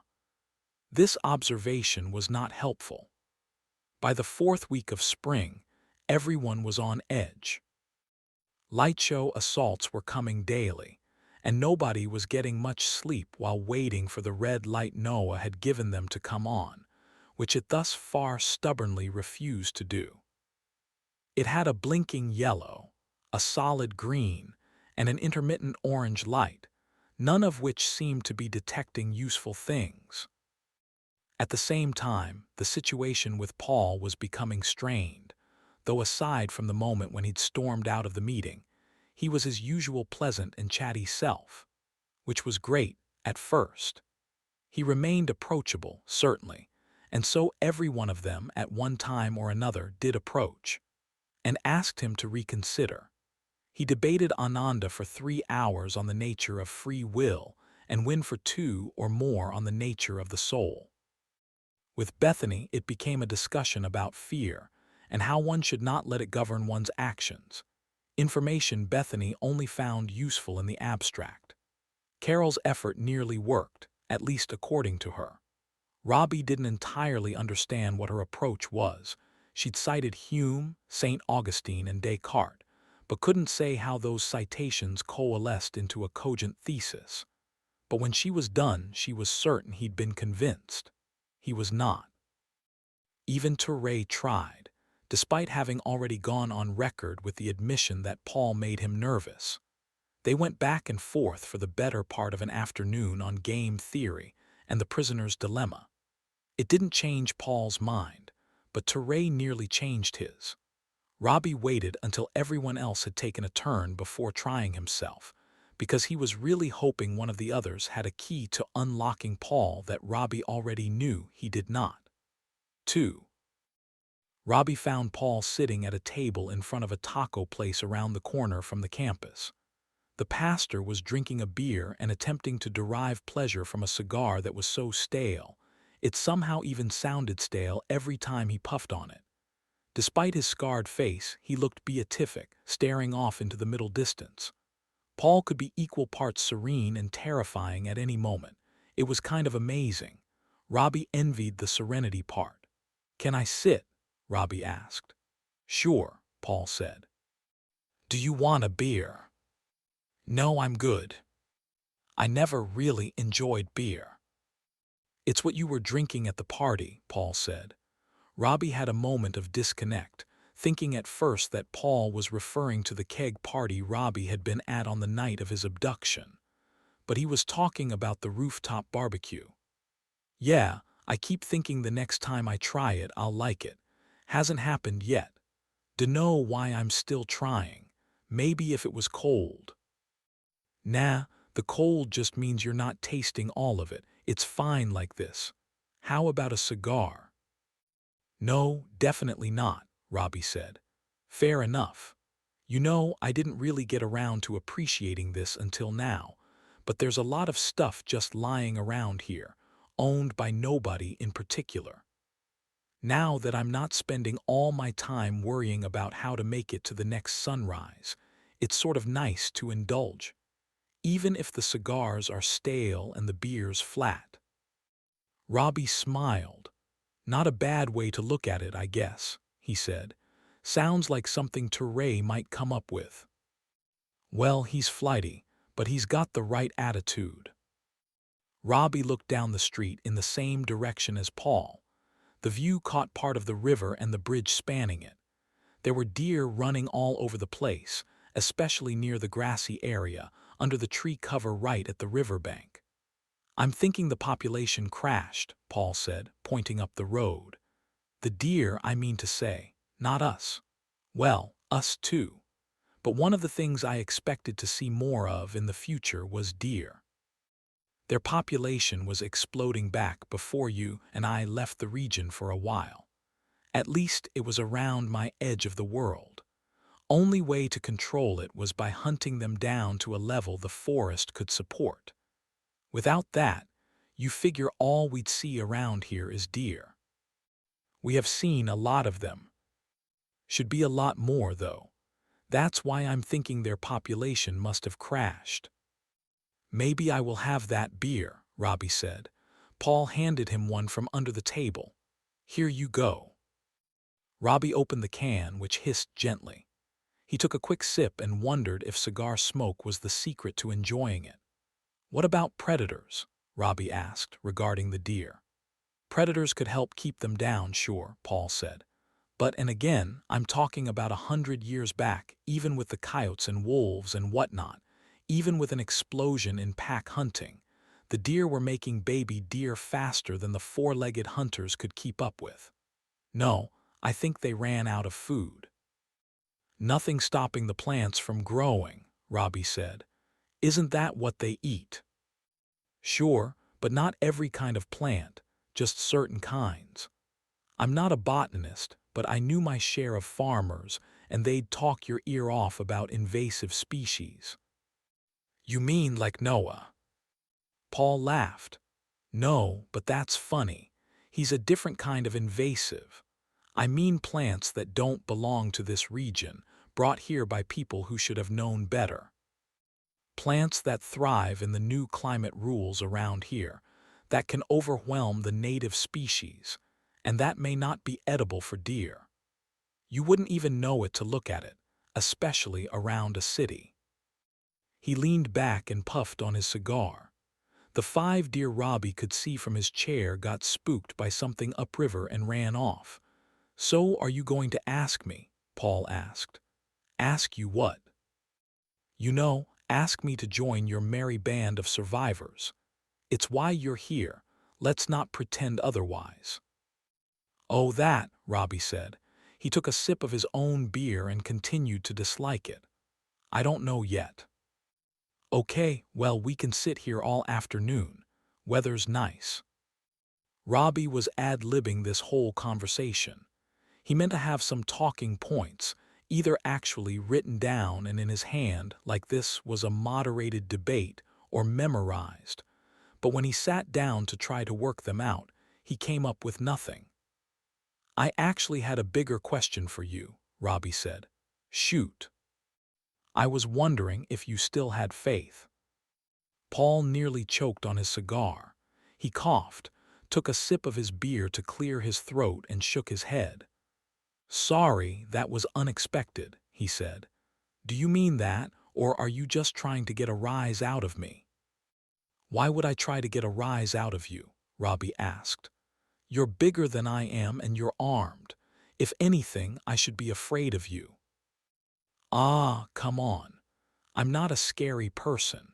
I've just led a weathered existence. You really want to talk about God right now? Because the impression I've been getting from you and the rest of your team is that nobody wants a part of that. It's a bad time to believe in a higher power, Robbie said. Look, I'm just trying to understand where you're coming from, your perspective. You're also the only preacher we have, so I figured maybe that's where I should start. But they're not my team. Nobody's in charge here. I think that's obvious by now. Paul laughed. Just because you don't want to be the leader doesn't mean you're not. Besides, who else is there? Nanda's too far in her own head. Ray doesn't seem to live in reality half the time. Carol's always gonna be more interested in problems than solutions. Who's that leave? Bethany. She's just a kid. Wynn maybe could do it. Not sure she has the temperament. How about you? Robbie asked. Paul nodded. Yeah, I think our current predicament takes me pretty much out of the running, he said. Not that I was ever really in. Look, better or worse, you've been the last word around here for a while. I know it doesn't seem that way to you, and I know you don't like it, but that's how it is. Congratulations. Well, I'm going to keep on pretending none of that's true, Robbie said. At least until I can figure out how to prove you wrong. Pretty sure that's not the hill you want to die on in this conversation. You asked me about my faith. Yeah, I did. Paul leaned back and puffed on his cigar for a bit. Robbie tried leaning back and pretending he was enjoying something as much as that cigar. I used to be a sinner, Paul said. I mean, we're all sinners, but I was one of the better ones. I drank too much, smoked too many of the wrong things, got a girl pregnant, married her, and then abandoned her. You know, just me being selfish. Maybe listening to the wrong body part too many times. Broke the law often enough to end up in prison for a few years, all before I was even 30. What you do? Lots of stuff, but the one the state was most interested in was that I shot a guy. It's a dumb story. I'll tell you if you want, but I promise you it's dumb. He didn't die, but he never walked right after. Attempted murder was the charge, and I did earn it. The Lord rescued me from that cell, though, and I mean that both ways. I converted in prison, so first he rescued me with his word and later with his actions. Are you saying God busted you out of prison? I call it as I saw it. There was an open door and I walked through, Paul said. I never looked back. Truth, one reason for my living up on the mountain like I did was to stay off the grid. Figure I was still wanted for failing to serve my full term. I think you're in the clear now, Robbie said. Yeah, I think you're right. Thing is, when all this happened, when I was found unworthy, I was upset. But a part of me understood. I made choices on my own to do bad things to good people. Whatever penalty the Lord saw fit to try me with, I was willing to accept because these were my decisions and I earned the consequences. And now, Paul smiled. Now I think the rapture is more compelling than what that space alien had to say, which is pretty messed up. But I don't know. Could be this was the way it had to happen for his will to be expressed. But that seems awfully extreme, doesn't it? It does seem like an overreaction, yes, Robbie said. So, to answer your question, I do still have my faith. It's shaky, but I still have it. But here's what I need you to understand in case you get around to asking me what you came here to ask. Without free will, we aren't anything. We're neither sinners nor saints, and we're also not people. I would rather be damned to literal hell for my self-chosen sins than to be told they weren't choices at all. Destiny, fate, preordination, these are all excuses to explain away the choices we've made freely. Even when we're agents of the Lord's will, we are the authors of our own futures. Someone had to make a choice somewhere, aside from the Almighty. Yeah, Robbie said. I see it. I'm just not ready to say that the situation we've got going on right now runs contrary to all that. But we're in the right place for that kind of discussion, I guess. How so? At a college, drinking beer, talking about the nature of free will. It's too early and we're not drunk enough, but other than that. Paul laughed. I think we need to get our hands on some weed too, but I hear you. Bet there's a marijuana patch around here somewhere that's thriving. They fell silent and drank their beer for a little while. Paul continued to puff his cigar, which was somewhat annoying when the wind shifted and carried the smoke into Robbie's face. A fox scurried across Mass Ave, scattering a half-dozen bunnies that had been hidden a minute earlier, and another couple of deer returned to the banks of the Charles. Look, Robbie said, talking about this stuff is fun. I really could do it all day, but this isn't an abstract idea. Noah said if we're not all there, we could all die. And that's it, that's the end of the human race. You have the free will to decide for yourself what you want to do, but this isn't a choice that's just for you. It's for all of us. Son, if that's what you think, you still don't understand what I've been saying. I'm saying, if the facts that have been presented to us run contrary to what I know to be the case, then those facts are wrong. I'm saying, This is a false decision, and your buddy Noah isn't giving us the whole story. Paul, we need you aboard, Robbie said. You're gambling with everyone's future. You must see that. Paul took a sip and a puff, and for a second Robbie thought he had him. I'm sorry, Rob, I just can't do that. 3. That was the last time any of them tried to talk to Paul about his decision. Everyone agreed that Robbie, for reasons that didn't make any sense to Robbie, was their last, best chance at swaying their resident itinerant preacher. If he couldn't do it, it couldn't be done. That created some tension, which was essentially unavoidable given that they remained the last 7 people on the planet. Avoiding each other was simply not possible as long as they all relied on one another to survive. To that end, Paul remained helpful and useful and plenty cheerful.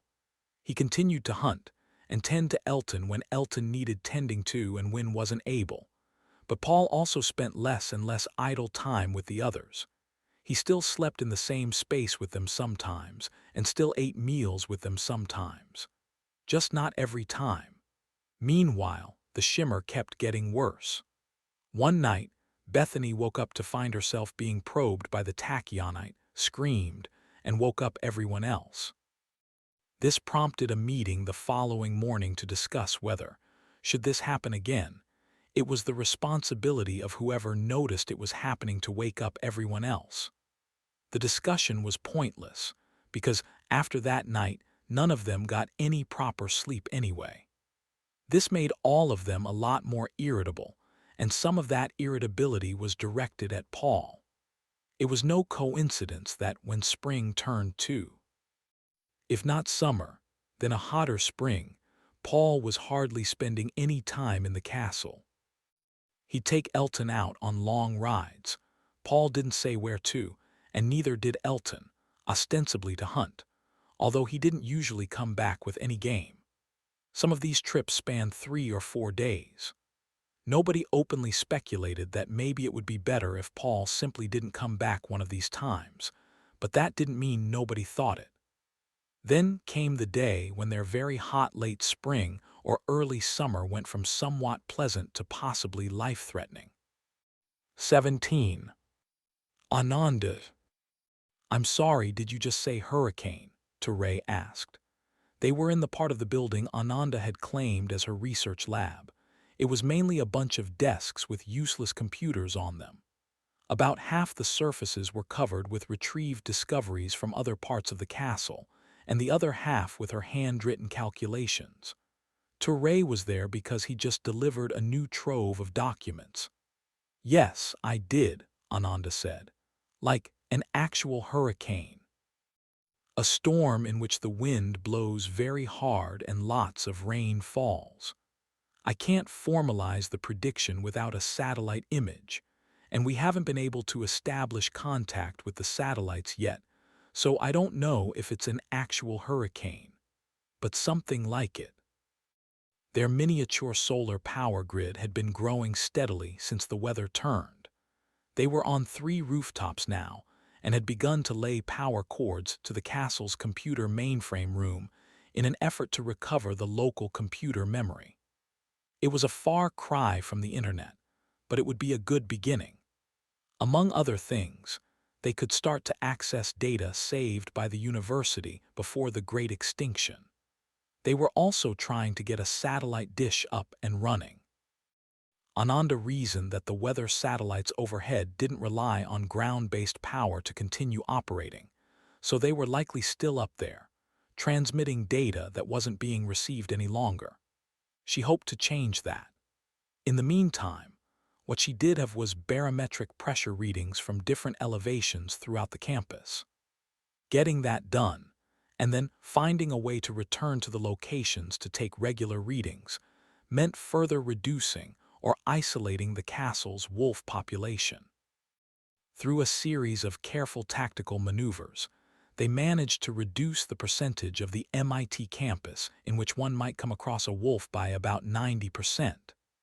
It required closing off part of the infinite corridor on 2 sides, making sure everyone was clear on which doors they absolutely could either not open, or if they did open, not leave open, and persuading Carol to find another place to hang out with her pet wolf. So far, it was working. Long term, Ananda hoped to drive the wolves out entirely, but that might involve a degree of violence the others weren't currently comfortable with. "No way," Ray said. "Unless I'm counting wrong, it's only May. Hurricane season, not till the end of summer. And this is New England, not the Florida Panhandle. We can't rely on what we think we know about the weather," Ananda said. "You know this already." "Fine, sure, when?" "Soon," she said. "We may have only a few hours." "So we have to get everyone inside," Ray said, "before the winds kick in." "It's more than that. We'll need to close windows and doors, and the solar panels should come down. Just off the array, unless you think you can get them inside without burning yourselves. Use gloves." "You and Robbie."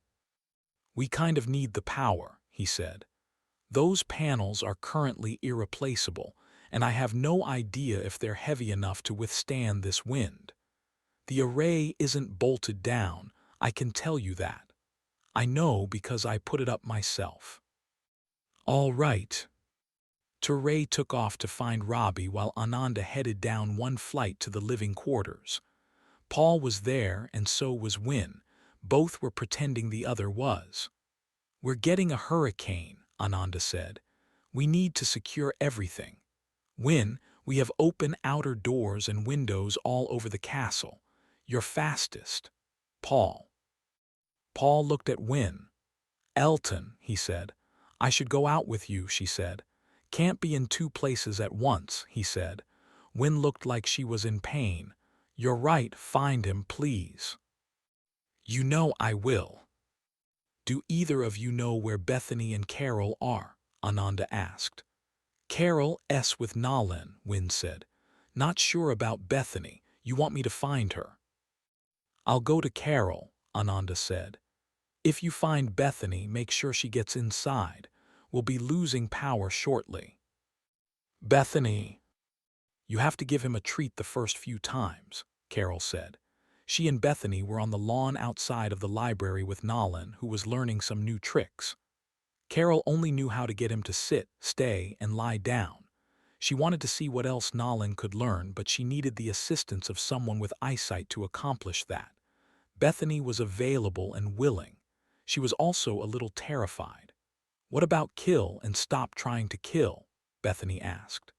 "Have you tried teaching him that yet?" "Yes." Carol laughed. "I tried it on Noah.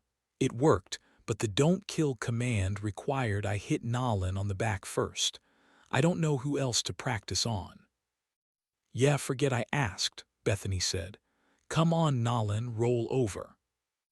It was easy to forget this was a wild animal who just as soon rip out their throats as not, especially once they started playing. Bethany was able to get him to flip onto his back for a treat, but he wouldn't flip over again on command and thus complete the roll-over portion of the trick. He was also, evidently, not a he. Bethany didn't know if she should tell Carol this. "Roll over, Nalin," she said. "Here's the treat, come on." A powerful gust blew across the lawn from the river, rustling the newly arrived leaves on the trees. It was enough to rock Bethany to the side. Nalin completed his roll then, but only to get his feet under him so as to look around and see what in the heck that was. "Wow, that came out of nowhere," Bethany said.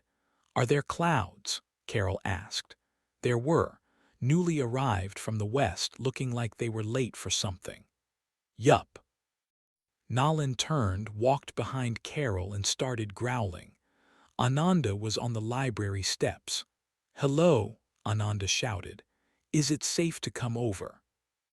Nalin barked. "Nalin," Carol chided. "Be nice. Ananda is a friend." Carol got up and put her hand on Nalin's head. "Run on home now," she said. She patted him twice on the rear. He whined, She did it again and off he went. He knows more tricks than sit, stay, and lie down, Bethany said. That was just being polite. There's no trick to that. Come inside, Ananda said. Is there a storm coming? Carol asked. She reached out for Bethany, who guided them to the steps. I'm afraid my forecasting skills are wanting, as it appears it may already be here, Ananda said. Hurricane? Carol asked. Possibly, Ananda said. How did you know? Not my first, Carol said. I can feel it in my ears. A hurricane? Bethany asked. How cool, I missed the tornado. Carol laughed and patted her on the arm. I hope you still think so after this one's over, she said. Ananda led them back inside and made doubly sure the door was closed and bolted. Wynne, looking red-faced from the exertion of sprinting down the halls, ran up just then. Oh, good, you found them, she said. I sealed up the Mass Ave side. Should we worry about the wolf den? Yes, Carol said. I don't know how, Ananda said. Closing their outer door will just make them angry. They should know what to do in a storm on their own. All right, Wynne said. I'm going too. Ananda grabbed her arm. Wait, she said, with some measure of alarm. Ananda pulled something from her pocket, looked down at it for several seconds, and then sighed grandly. Of course, she said. Why not now? The device Noah gave her was vibrating gently in her hand. The light was solid red. Oh crap, Bethany said. Fantastic, Ananda said. What is it? Carol asked. Is it time?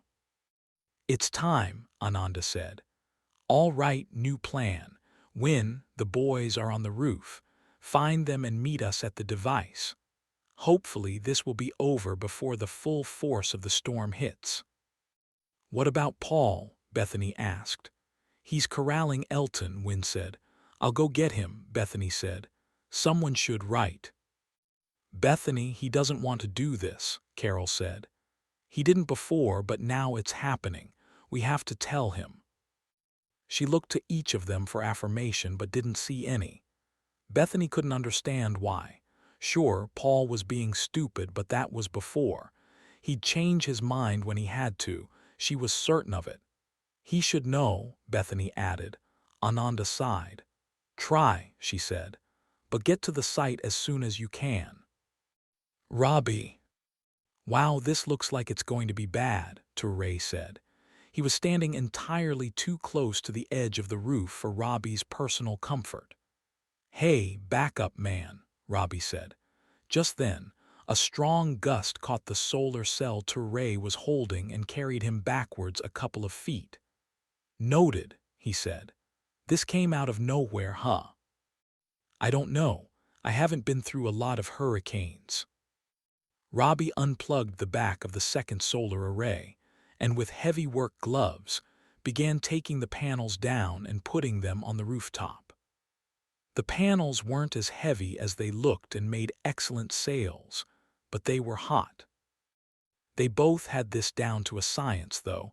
They'd already cleared one rooftop of solar panels with only one more to follow. I mean, Robbie continued, usually we know they're coming a few days in advance, so it's not dropping in on us from out of nowhere. Maybe hurricanes always go like this. It's really nice, and then it's not. That's if it's a hurricane. Ananda wasn't sure. Ananda doesn't say anything with certainty. It's part of her nature. You must have noticed that by now. A new gust hit Robbie from an entirely different direction and carried with it a whiff of moisture. After this is over, Ray said, step 1 is to figure out how to rivet the panel array to the roof so we don't have to do this again. Step 2, figure out how to make a solar panel from scratch so we don't have to do this again. Robbie laughed. Deal, he said. Wind turned up in the doorway on the other side of the roof. Oh, here's some help, Ray said. You need gloves, he shouted to Wynne. They're really hot. Hey, Wynne said, waving. Hey, you here to help? Robbie asked. No, we're out of time, she shouted. World's ending, we have to get in position. Red light, Teray asked. That's what I'm saying. Now, Robbie said, in the middle of a hurricane. The end of the world doesn't get canceled by rain, Robbie, Wynne said. Come on. If we're still alive in a couple of hours, we'll take down the rest of the panels. Bethany. Bethany ran through the castle and out the other side and onto Vassar, reasoning that the Vassar exit was the closest to the street, and thus the most likely one Paul would have used when coming from their rooms. She remembered Ananda's description of her first few weeks alone in the castle, afraid to leave even to walk to the corner. It was the same fear that had kept them in the dorm so long. Animals were running wild all over the place, and nobody knew why. Bethany used to think that all of the people had been killed by the animals, which, in hindsight, was a much nicer conclusion. Now there were hardly any animals walking around. That was partly because Wynne and Paul began hunting in their own neighborhood by day to complement the wolves hunting by night, but also because there was a hurricane coming and every sane creature had long since taken shelter. She took a chance and turned left, heading for Mass Ave.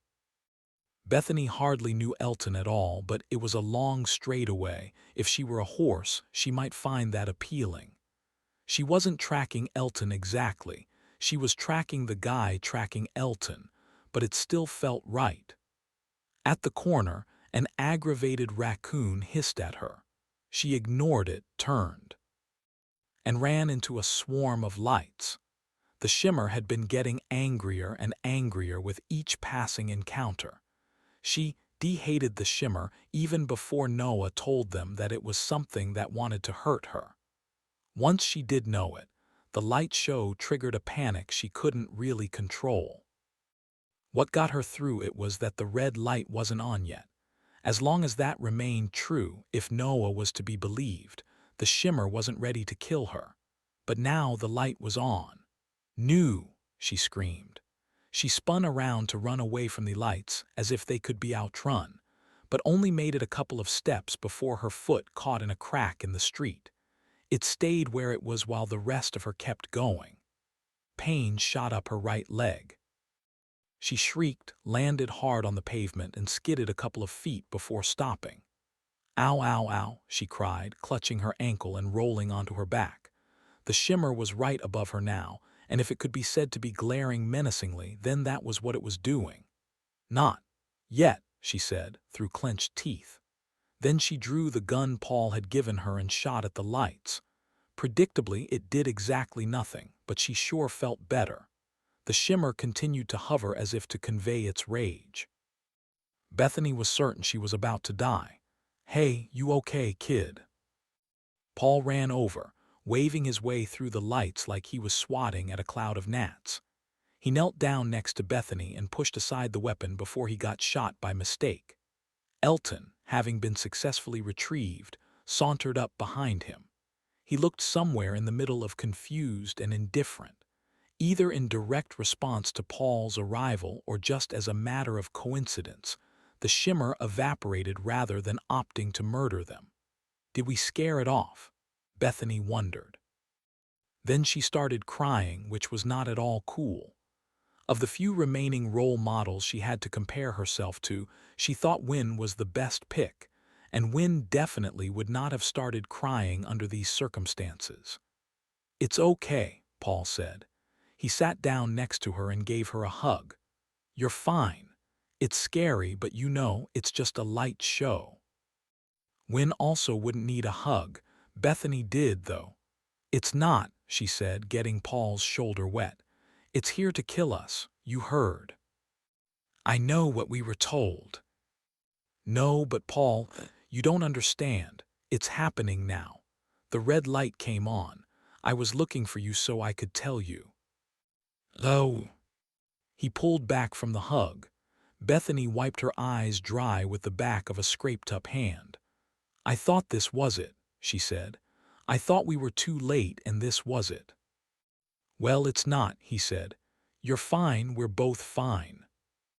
But it's about to be too late. We have to get to the site. You heard me, right? The red light came on. I did hear you, he said. And I already told all of you I'm not participating in this. He stood, brushed himself off, and took hold of Elton's lead rope. It'll be fine, he said. I promise you that. Now I have to get Elton inside before the weather turns. Already feels like rain. Paul, she said, tears welling up again. Please. He shook his head slowly. Bethany, I'm sorry, I really am. I just can't agree to this. But I wish you all the best of luck. He turned and started down Mass Ave. The horse, seemingly aware of the oncoming weather conditions, looked eager to go.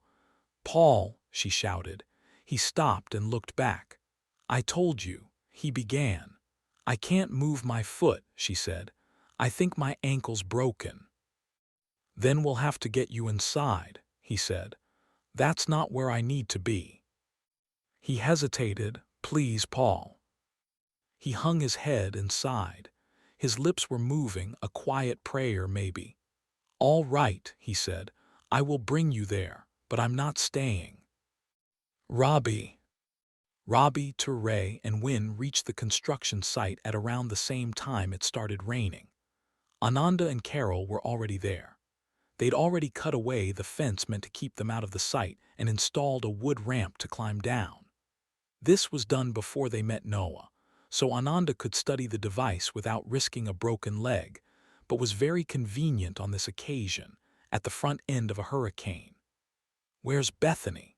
Robbie asked. They almost had to shout to be heard over the wind.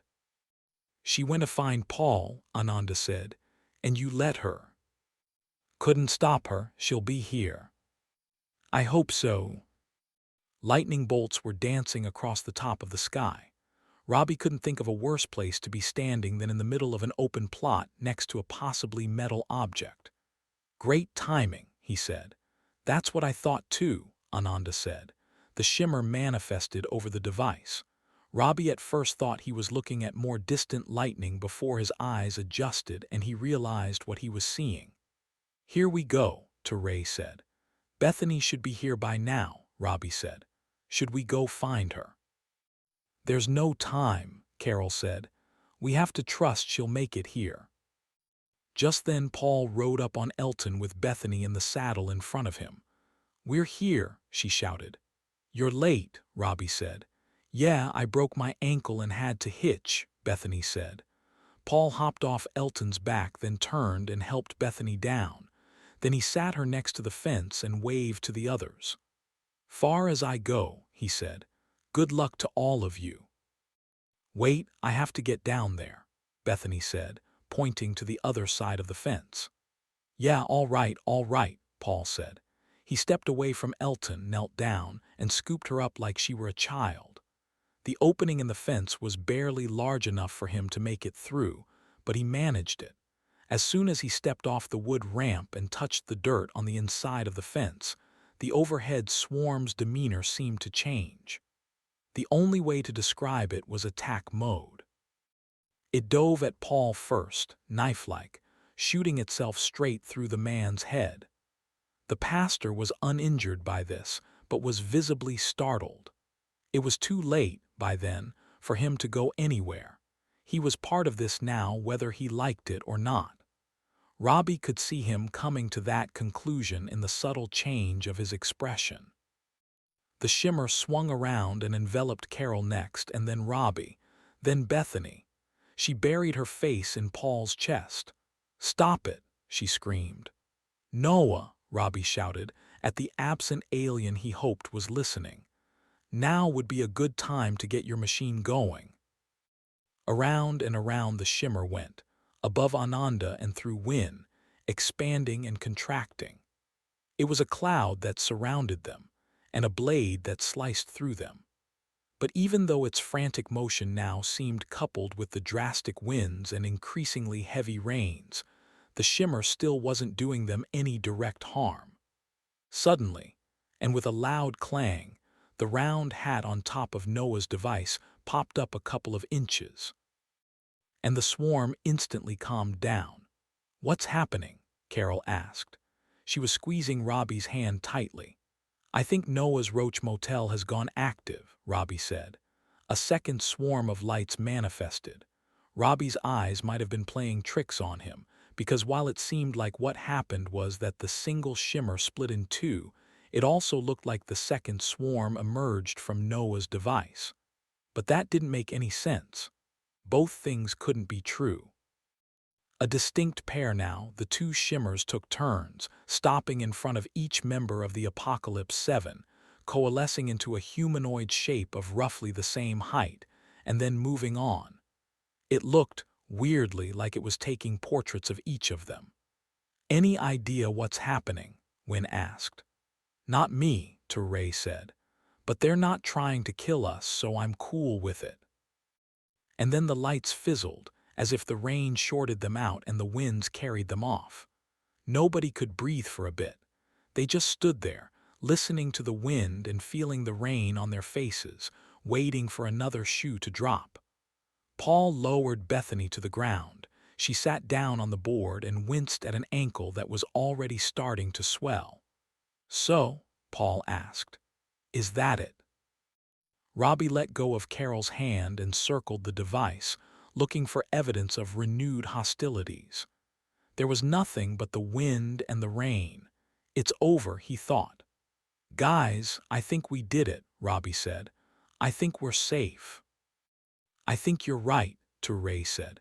Then everyone was hugging someone, Wynne and Teray and Ananda, Carol and Robbie. Bethany hugged Paul's leg while Paul looked like someone trying to fight back a grin. A pinhole of shadow opened up next to the device, which grew into a human-sized bit of darkness. Noah stepped forth from it. "It worked," Noah said.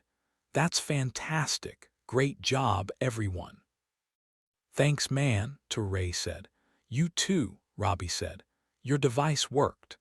He stepped away from Carol and shook Noah's hand. It felt cold and rubbery before committing to a quick hug of the alien being who just saved their lives. "So what happens now?" Robbie asked. "Now I think you guys better go inside before the storm gets any worse," Noah said. "Looks like a bad one. I'm going to take this and park it on the other side of the galaxy before the creature escapes." "Yeah, do that," Robbie said. "Before it escapes, how long do you have?" "What do you mean?" Noah asked. "You said you don't think you can hold it forever," Robbie said. "I'm wondering how long you think it'll be, like next week, or 1,000 years. How long are we talking about?" "We have to plan ahead," Teray said, "for the next apocalypse." "Oh, sure," Noah said. "I'm not positive. I just figured out how to get it to work right. A little while, but I have to run some integrity tests. Don't you guys worry either way. I'll take care of it." Noah put his hand on the device's top cap.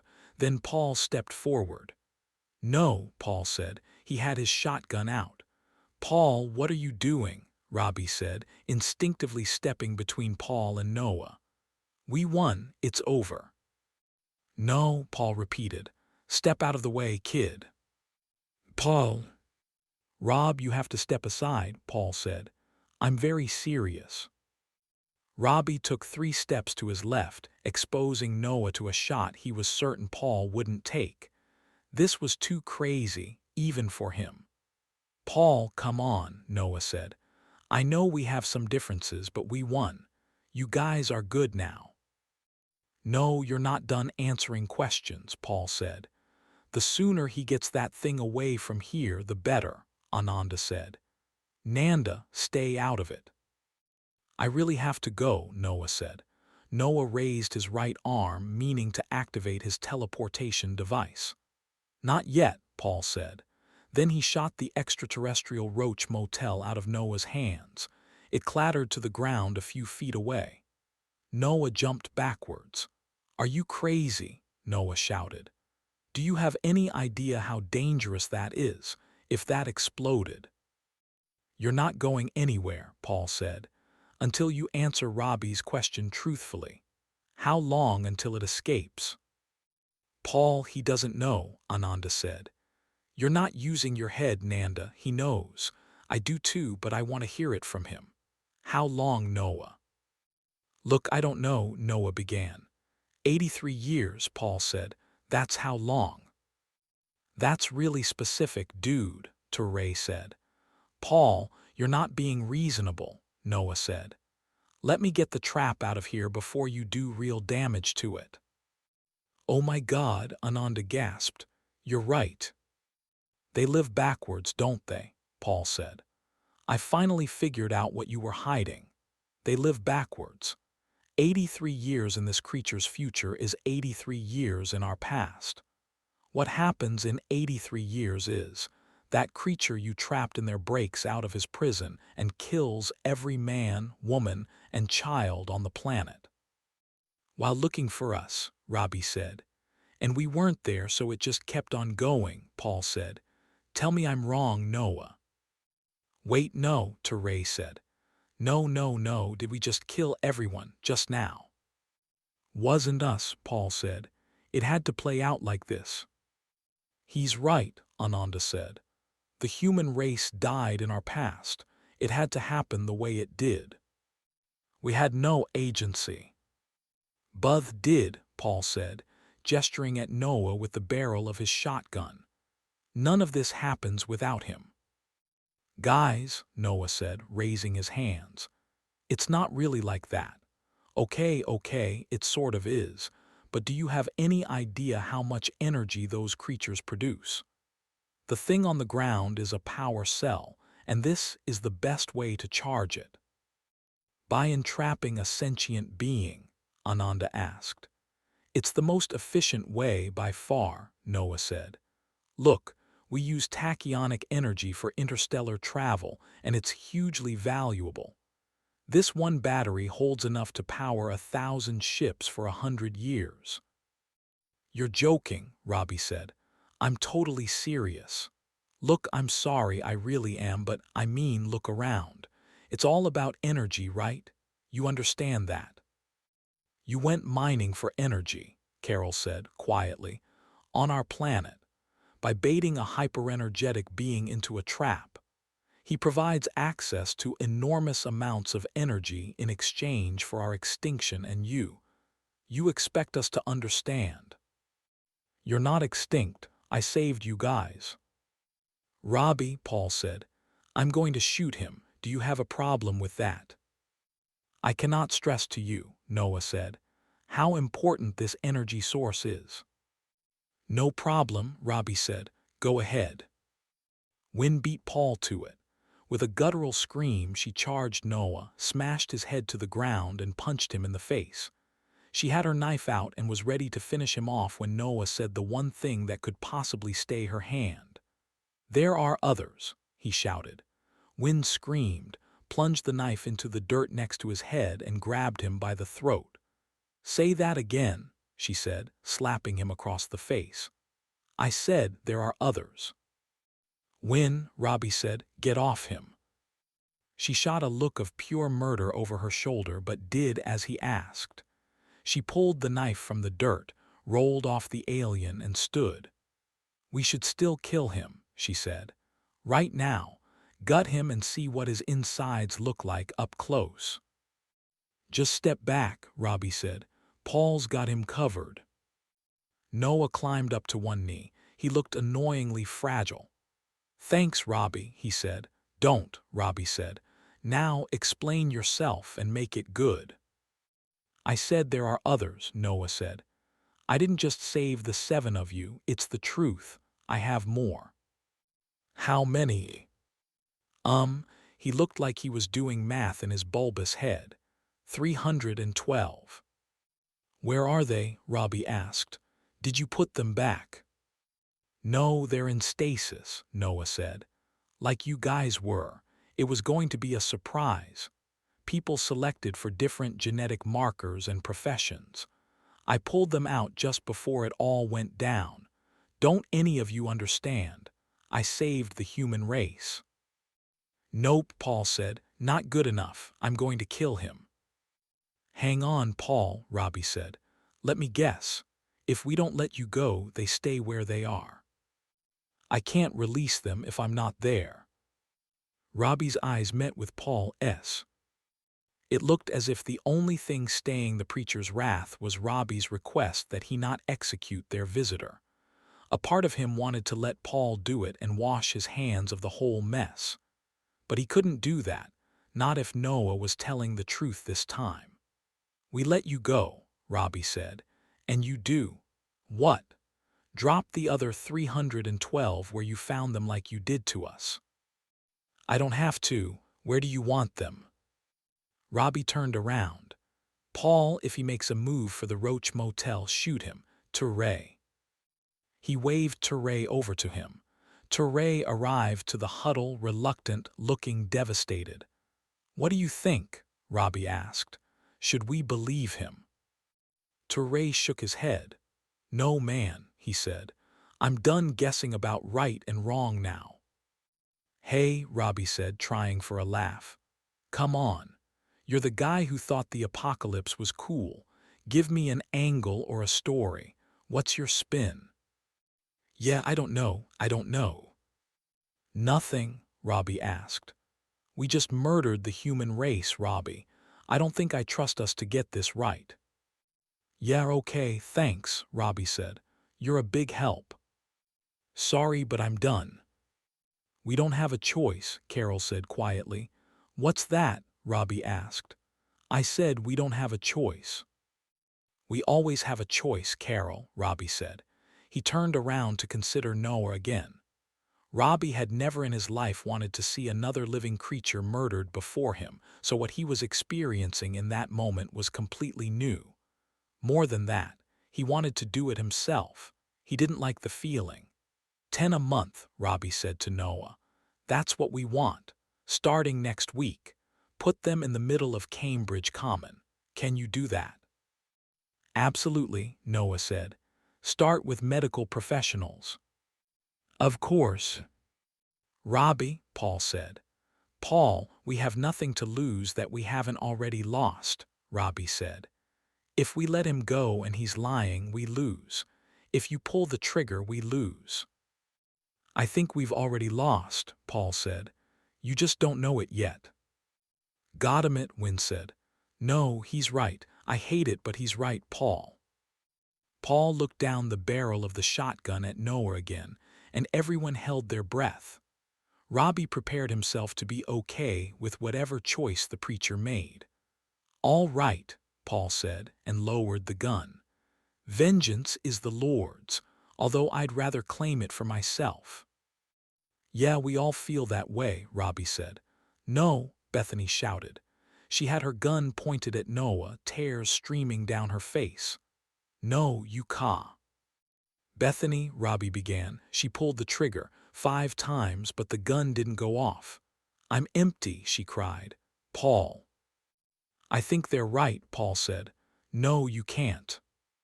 Carol found her way to Bethany, sat down, and gave the girl a shoulder to cry on. It's okay, Carol said quietly. Bethany sank her face into Carol's shirt. So, we have a deal, Noah asked. He climbed to his feet and brushed himself off. Yes, Robbie said. Noah extended his hand.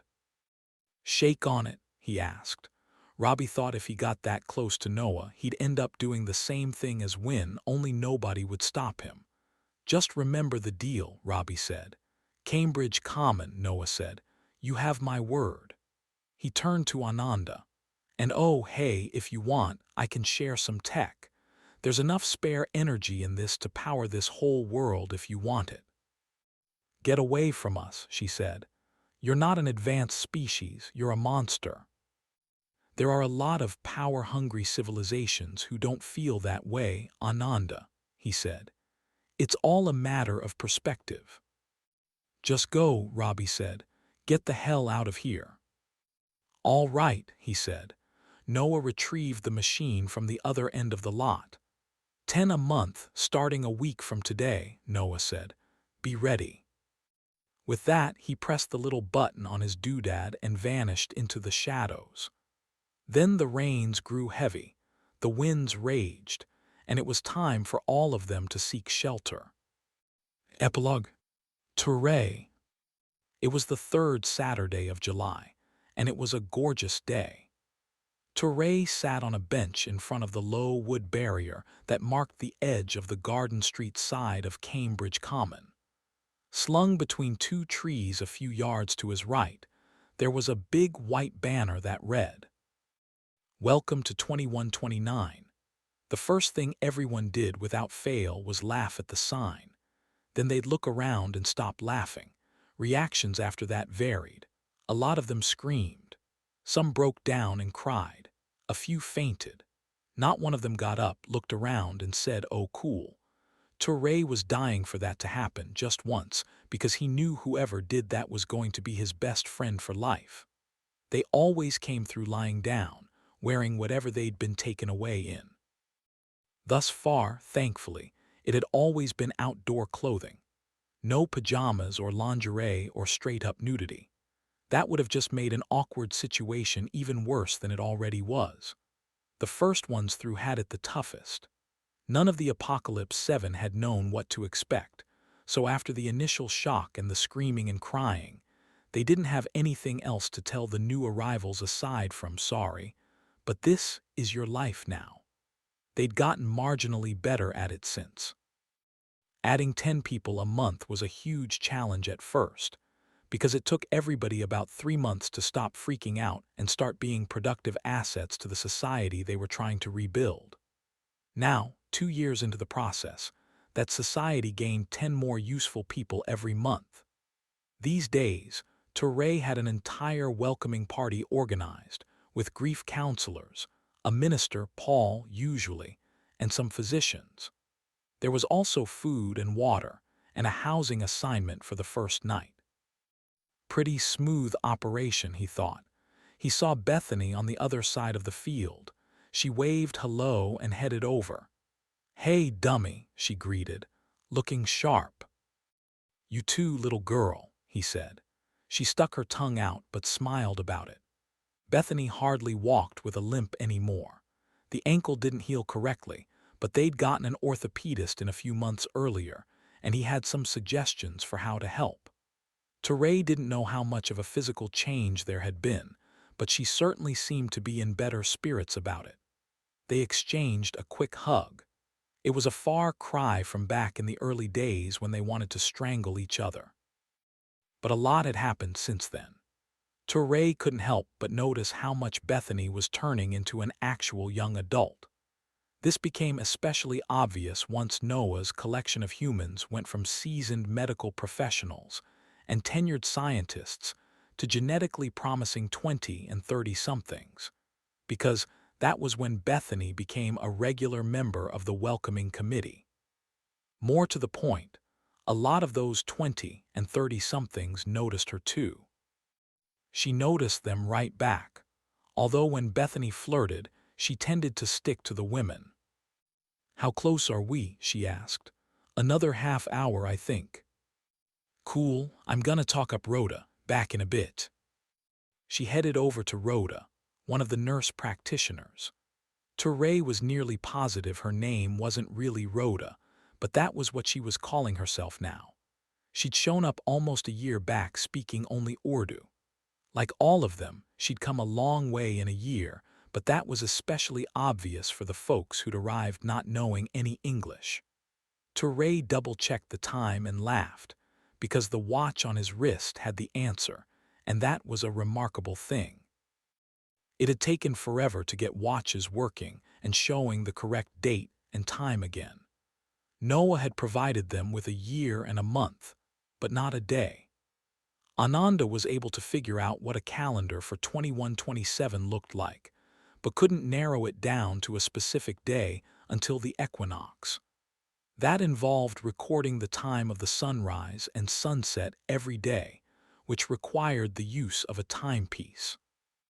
They had access to all the wind-up watches they wanted, but they were useless if nobody knew what time to set them for. However, Ananda just needed to record how long the day was. As long as she was using the same watch for both the sunrise and the sunset, nothing else mattered. Frustratingly for Ture, finding the day of the equinox wasn't as simple as marking down the first time the day was exactly 12 hours long. It turned out that wasn't how equinoxes really worked. We don't measure sunrise from when the middle of the sun first appears, Ananda said. Then she never elaborated, which was just annoying.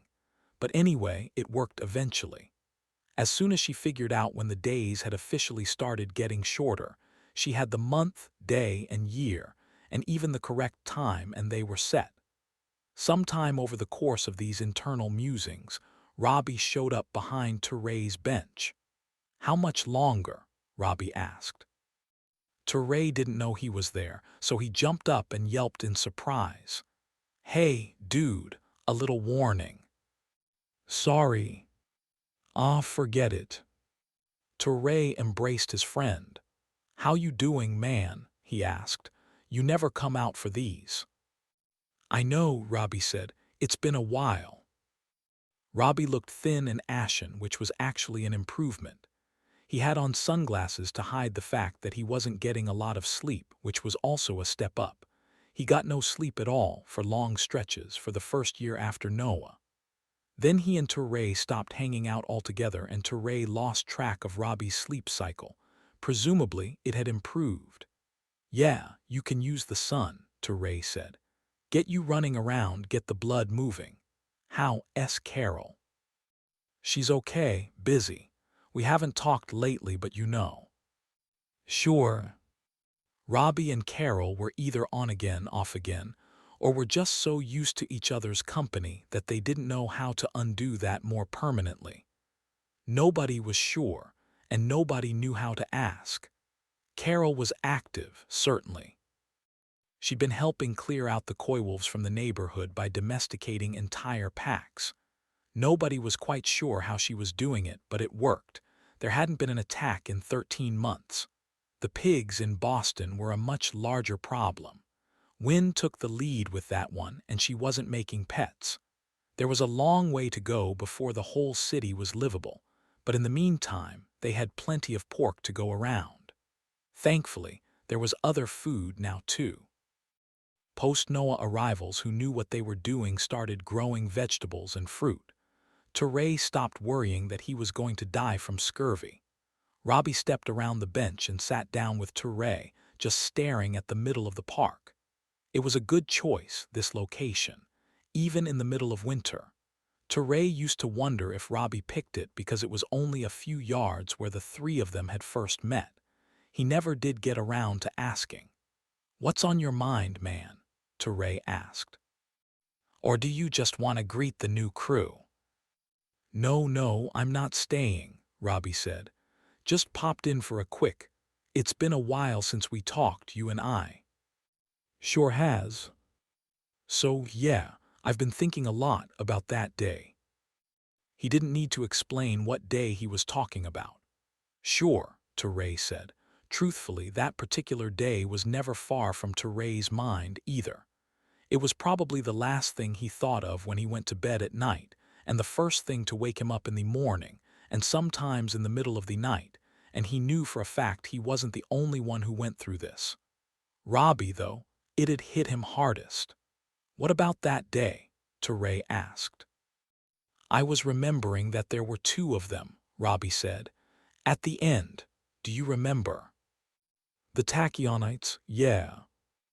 "I talked to Ananda. She thinks they were attempting to communicate at first. At first for them.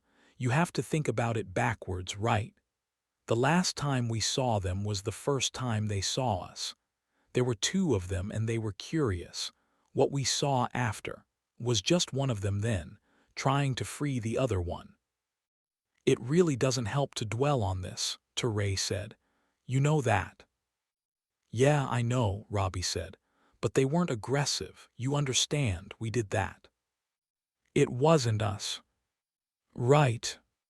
"No, man, I mean it," Ture said. "It wasn't us. You can't let yourself think that way." Robbie nodded just long enough to sell the point that he was going to keep right on dwelling on this. Maybe we'll get a psychiatrist in this next batch, Teray thought.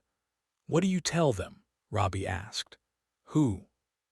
The new recruits. What do you tell them? Are you talking about the patter? Teray asked. It's pretty standard. Stick around and you'll hear it live, unless you want me to do it for you now. I want to know what you tell them about what happened. Oh, that, we all agreed. I know what we agreed. We agreed on a version of the truth, Teray said. I tell them we were taken off the planet by an extraterrestrial, then came a great plague and now the danger. It's over and it's time to rebuild. I mean, it's close. Enough so they don't dig too much further. There had been a number of doctors who came through, heard this, and wanted to know the details of the plague that never actually happened. They were told not to worry about it, but at least a few would probably keep looking for an explanation. It couldn't be helped, but it wouldn't matter since they weren't going to find anything where they were looking. Is that exactly what you tell them? Robbie asked. In those words? Maybe not those words exactly. Rescued, Robbie said. You tell them we were rescued, don't you? Teray sighed. These people are scared, Robbie. Their world just got upended and they want to believe something good happened and that now they're okay. They need a good story. It gives them hope. We agreed to never tell them what we did because they wouldn't understand, Robbie said. That's fine, but do not make him a hero, okay? Promise me. I don't think that's what I'm doing. That's exactly what you're doing. Okay, Teray said, I promise. Thank you, Robbie stood. I have a meeting with the council. Come by for dinner, you and Win. Love to. They shook hands. See you around, Teray said. Yeah, see you. Robbie walked off. He was intercepted by Bethany, who gave him a quick hug on his way by. Then she gave Teray a what's his deal these days shrug and went back to what she was doing. It wasn't your fault, Robbie, Teray said. We all did it together.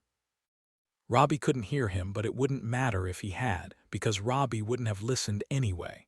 Teray sighed and checked his watch again. It was time. A dark patch opened in the middle of the lawn, expanding quickly to the size of a school bus.